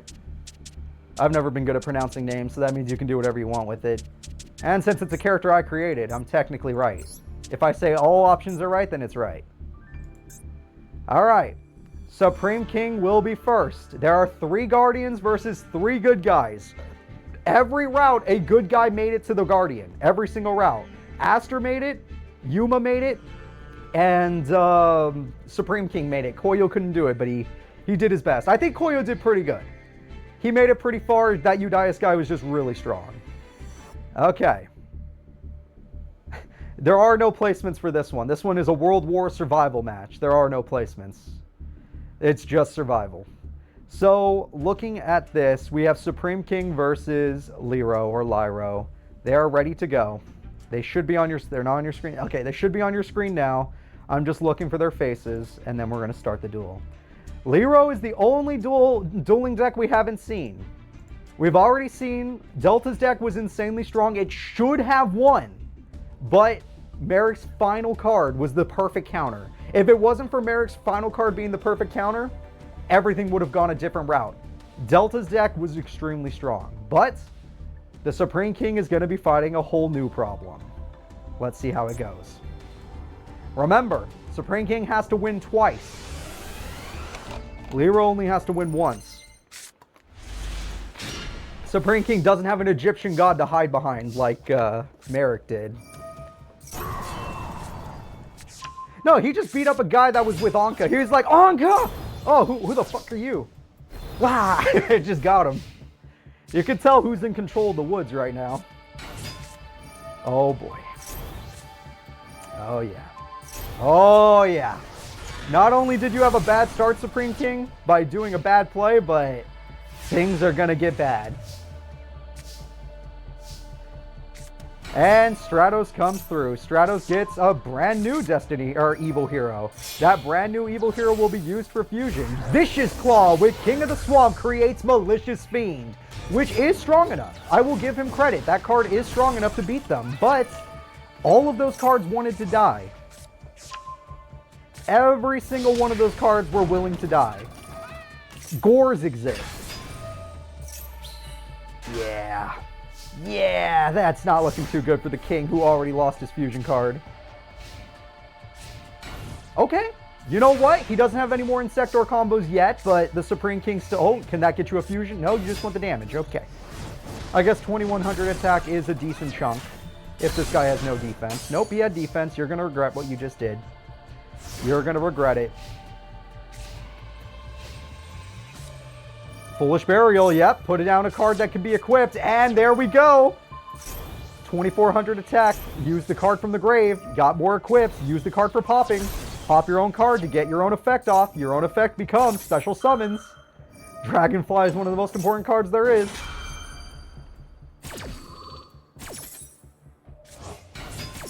$500.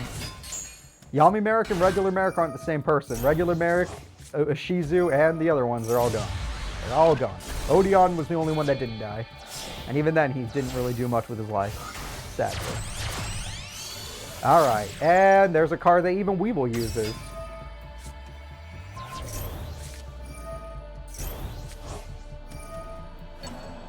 Alright, 3 cards go through. And yeah, we're not done yet. Destroy the Malicious Fiend. We're not done yet. Get another card. The power of the Guardians is not to be trifled with. He's dead. Another card, Gigamantis. Another monster. Another card. Pop it off. Special summon. You're saying Yuma had the hardest opponent? Are you not looking at the screen right now? Are you not watching what we're watching?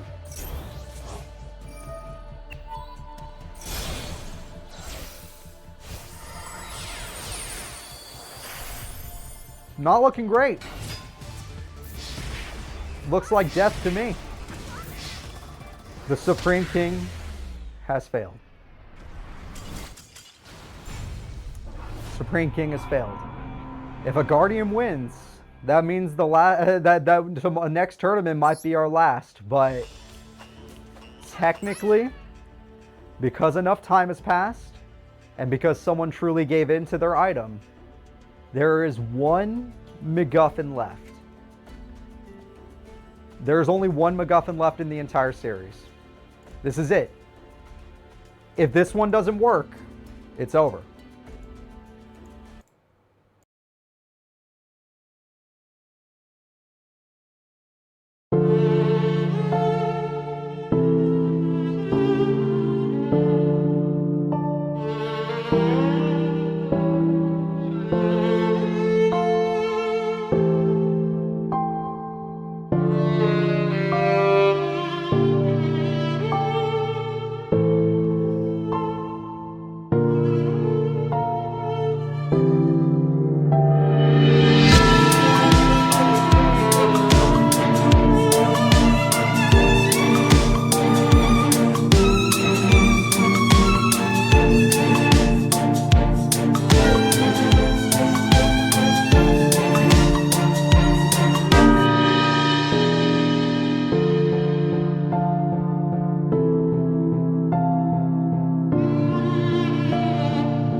He's back. He's back. All right. This is it. Yugi versus the Guardian. Yugi versus the Guardian. This is going to be brutal. You all saw what that Guardian can do. Every single one of you saw it. All we could do now is pray. Here we go. And that was one of the other people I could not let you see or it would ruin the whole tournament. This is it. Yugi Muto versus Liro. By the way, Yugi's already beaten a Guardian before. He only has to win once. He knows how to beat them. They can't cheat him. He only has to win once. He knows their games. He knows their strategies. He knows everything that they're about. All right, let's see it. Insector. I don't know what that Insector does, but I don't need to know. Rhoda comes through. Rhoda gets him a piece of the Guardian. He's going to use his card. With this card, he is able to ritual summon. The ritual summon will be his Super Soldier. And that Super Soldier is going to be a super problem for the opponent. The burn is good. The damage is good. 500 burn and 3,000 damage. Now, Liro, this is your last turn. You thought he would just win? Come on, Yugi's never been the perfect duelist. He's just been good. He's going to do the pop effect. Yugi loses his ritual. Yugi's wide open. 2,400 damage. This entire duel is decided by a top deck. If he top decks the wrong card, he loses. It's over. Yugi will lose for everybody. He's still, at the end of the day, a ritual deck. At the end of the day, he's still a ritual deck. GG's. The heart of the cards can't save any of us now. The Link monsters come through. Welpers? Doesn't look like a misplay to me. It looks like a lot of damage. It's not enough damage, but I think that was as much as he was going to do. And he has a trap card. Draw. That's painful indeed. That's interesting, to say the least. That's another spell card, but that doesn't help you. Banishing Effect Veiler? You got Effect Veilered? Oh my god. Truly your last pathetic card. 3 ritual spells is the ultimate brick situation. The game is over. G freaking G. Even after all of this, Master Era is still written by the winners. Goodbye to Yugi Muto. But there are still 2 other places. There are still 2 other places to go. The next duel, we will just do it. Now I don't have to hide. That was the last MacGuffin. The next duel will be Aster Phoenix versus... which one's he fighting? Arachus. Aster Phoenix versus Arachus. Let's see here. Where is he? And yes, this will affect the future. There is still something that will be shown next week. No matter what, because Delta lost, we still have something to believe in.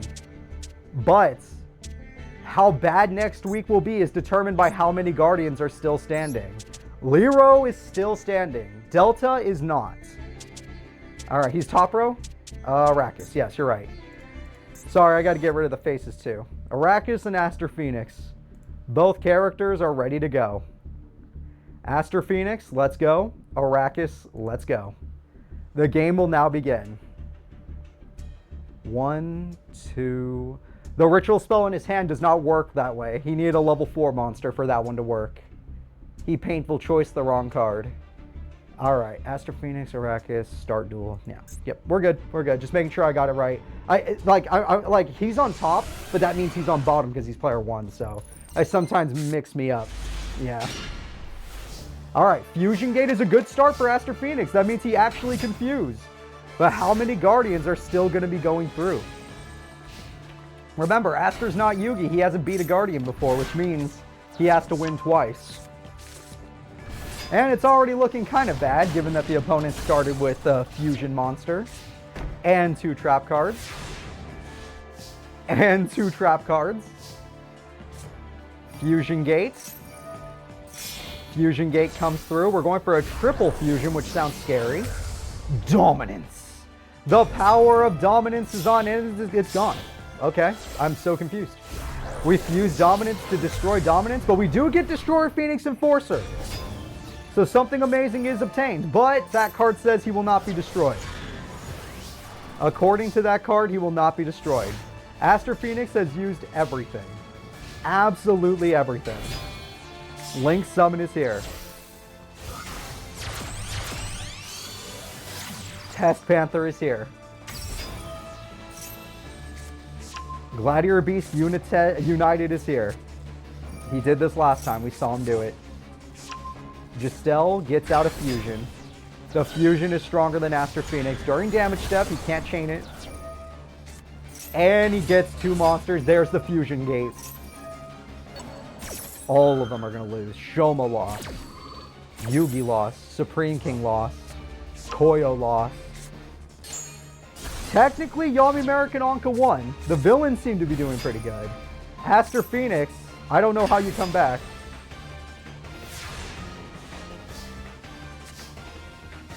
Ringo Destruction, huh? Ringo Destruction ain't gonna do it. Yuma can still do it. That's true. I can't disagree with that. Yuma still has hope. The Decider is here. Decider comes back to hand. I hope that's good. No damage taken for either player. Gladiator Beast comeback says Augustus has reborn.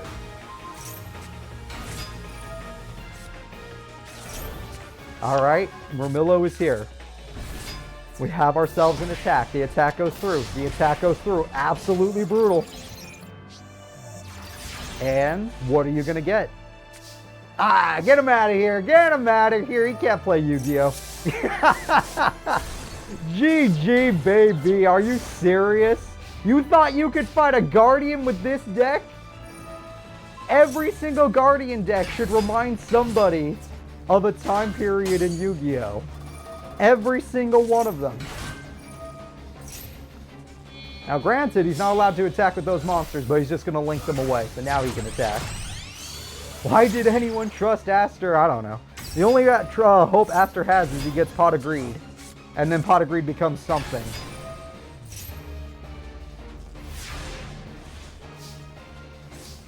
Nope, you need a card in hand.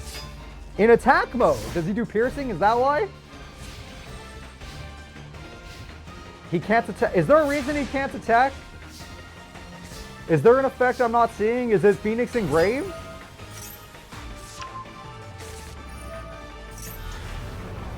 Oh. Oh. Oh, Darius isn't level 6 or higher, so it's over.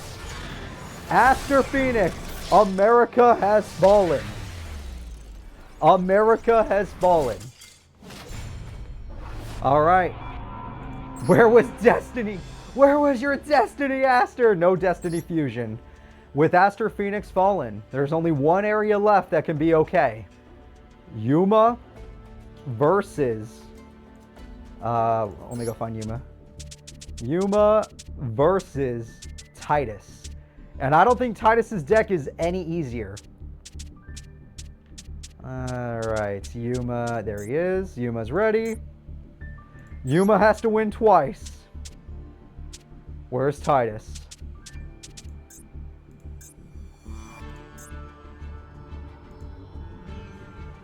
Yuma is here.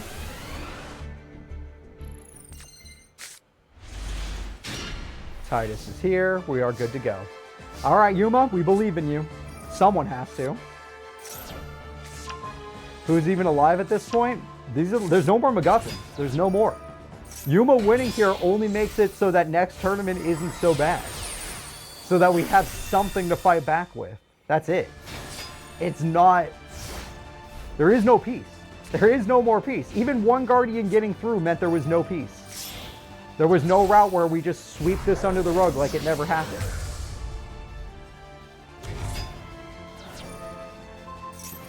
Oh, you negated his ability to attack? That's kind of mean. Get on the time bike! That's very funny. Yuma lost his ability to defend himself, and he's in defense mode. He cannot use Utopia's effect. Utopia's effect was negated. And now he can fuse again, and this time it's probably Construct. No, one person won, because Yami Marik won, technically Master Era. It's not... we're ending Master Era. It doesn't mean it'll end next week, but it does mean that that's it. We're going for an ending now. Everyone had to win this week for us to not go for Master Era ending. We would continue Master Era. Master Era is officially on the path of, are we going to get a good, neutral, or bad ending? That doesn't mean next week's tournament will be the last, but it does mean that we are going towards an ending now. There is no recovering from this. Millennium War was bad enough when we lost half the cast. We're going to lose way more than half the cast this time. Utopia double. There is hope. Unless Construct has an effect. Double or nothing. You better evolve. We are evolving. Kaiser this time. He didn't use Kaiser last time. Kaiser comes through. He's getting big monster. Big monster. And those big monsters are going to fight Construct. Construct says you can't. Well, I'm going to die, but you die too. But then he's like, I don't die to that effect. Kaiser beats Construct. Construct's effect can't save it. Because you can't kill it by popping effect. Alright, Utopia is holding the field for now. We got to give him some hope. Yuma is keeping us alive. That much we know. Oh, and now that we're on this route, we're not going to get a tournament next week. I'm going to need a lot more time to make up a tournament. Since next week isn't going to be a, yay, we're going to have a for fun tournament because we beat all the Guardians. No, it's getting real. I'm going to need a few weeks to make it. Send the children.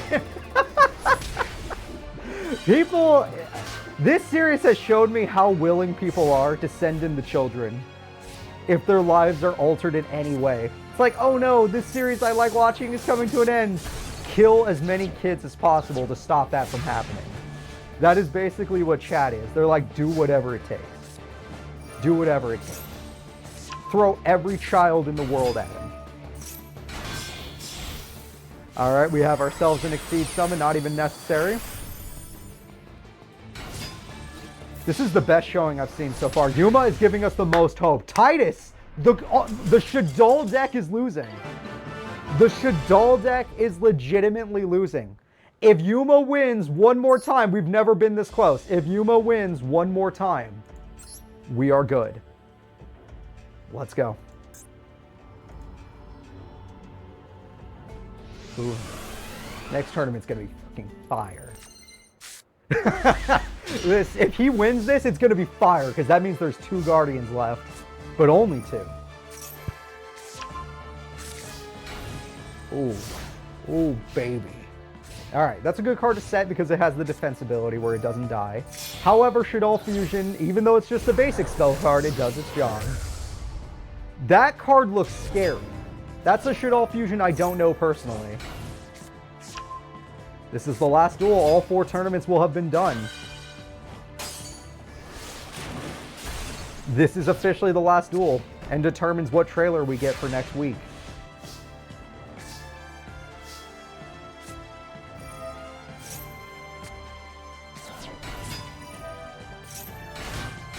Okay. Okay.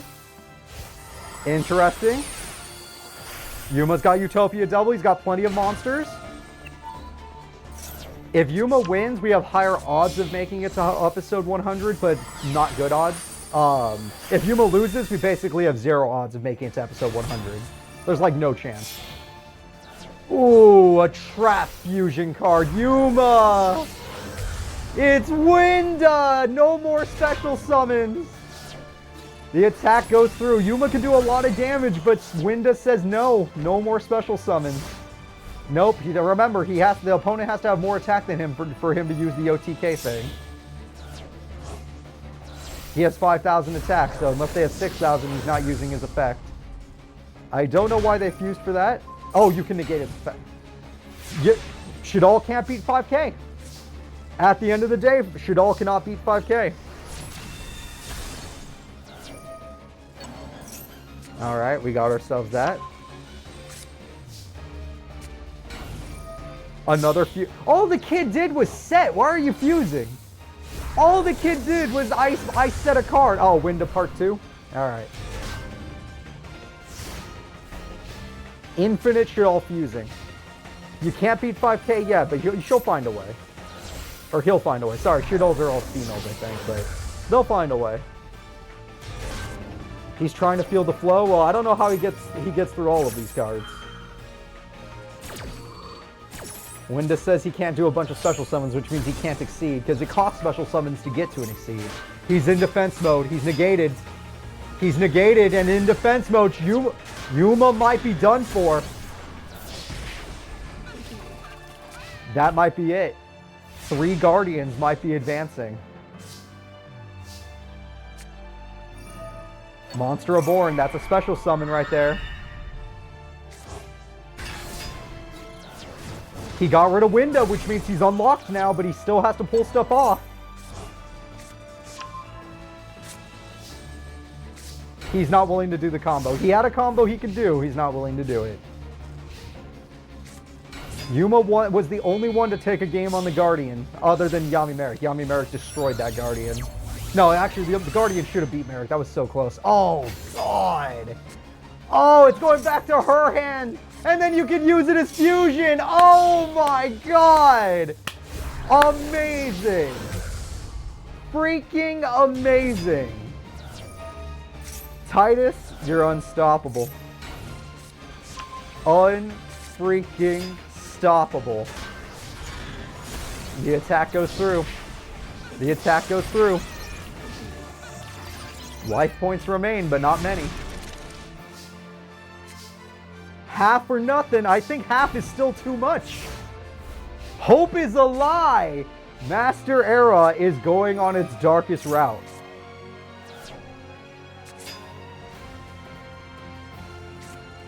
One Guardian being defeated means we're not instantly ending the series. But 3 Guardians advancing means there's, especially since they're this strong, there's probably no hope for the next tournament. Especially since most of our best characters are already defeated. Half is probably their choice. Yuma Tsukumo has lost. He did as the best he could. The one who won is in the woods. That is correct. But that means that Asphodel, which is a place on Earth, is still safe. They didn't return. So, Marik is the GOAT. With that, everybody, we are in the second to worst scenario. That is correct. Which means our trailer will be this. Earth is still standing, but it will most likely be overrun by the Guardians now. However, there is one more story we still need to get into. I'll see you all then. I hope you enjoy the trailer for next time.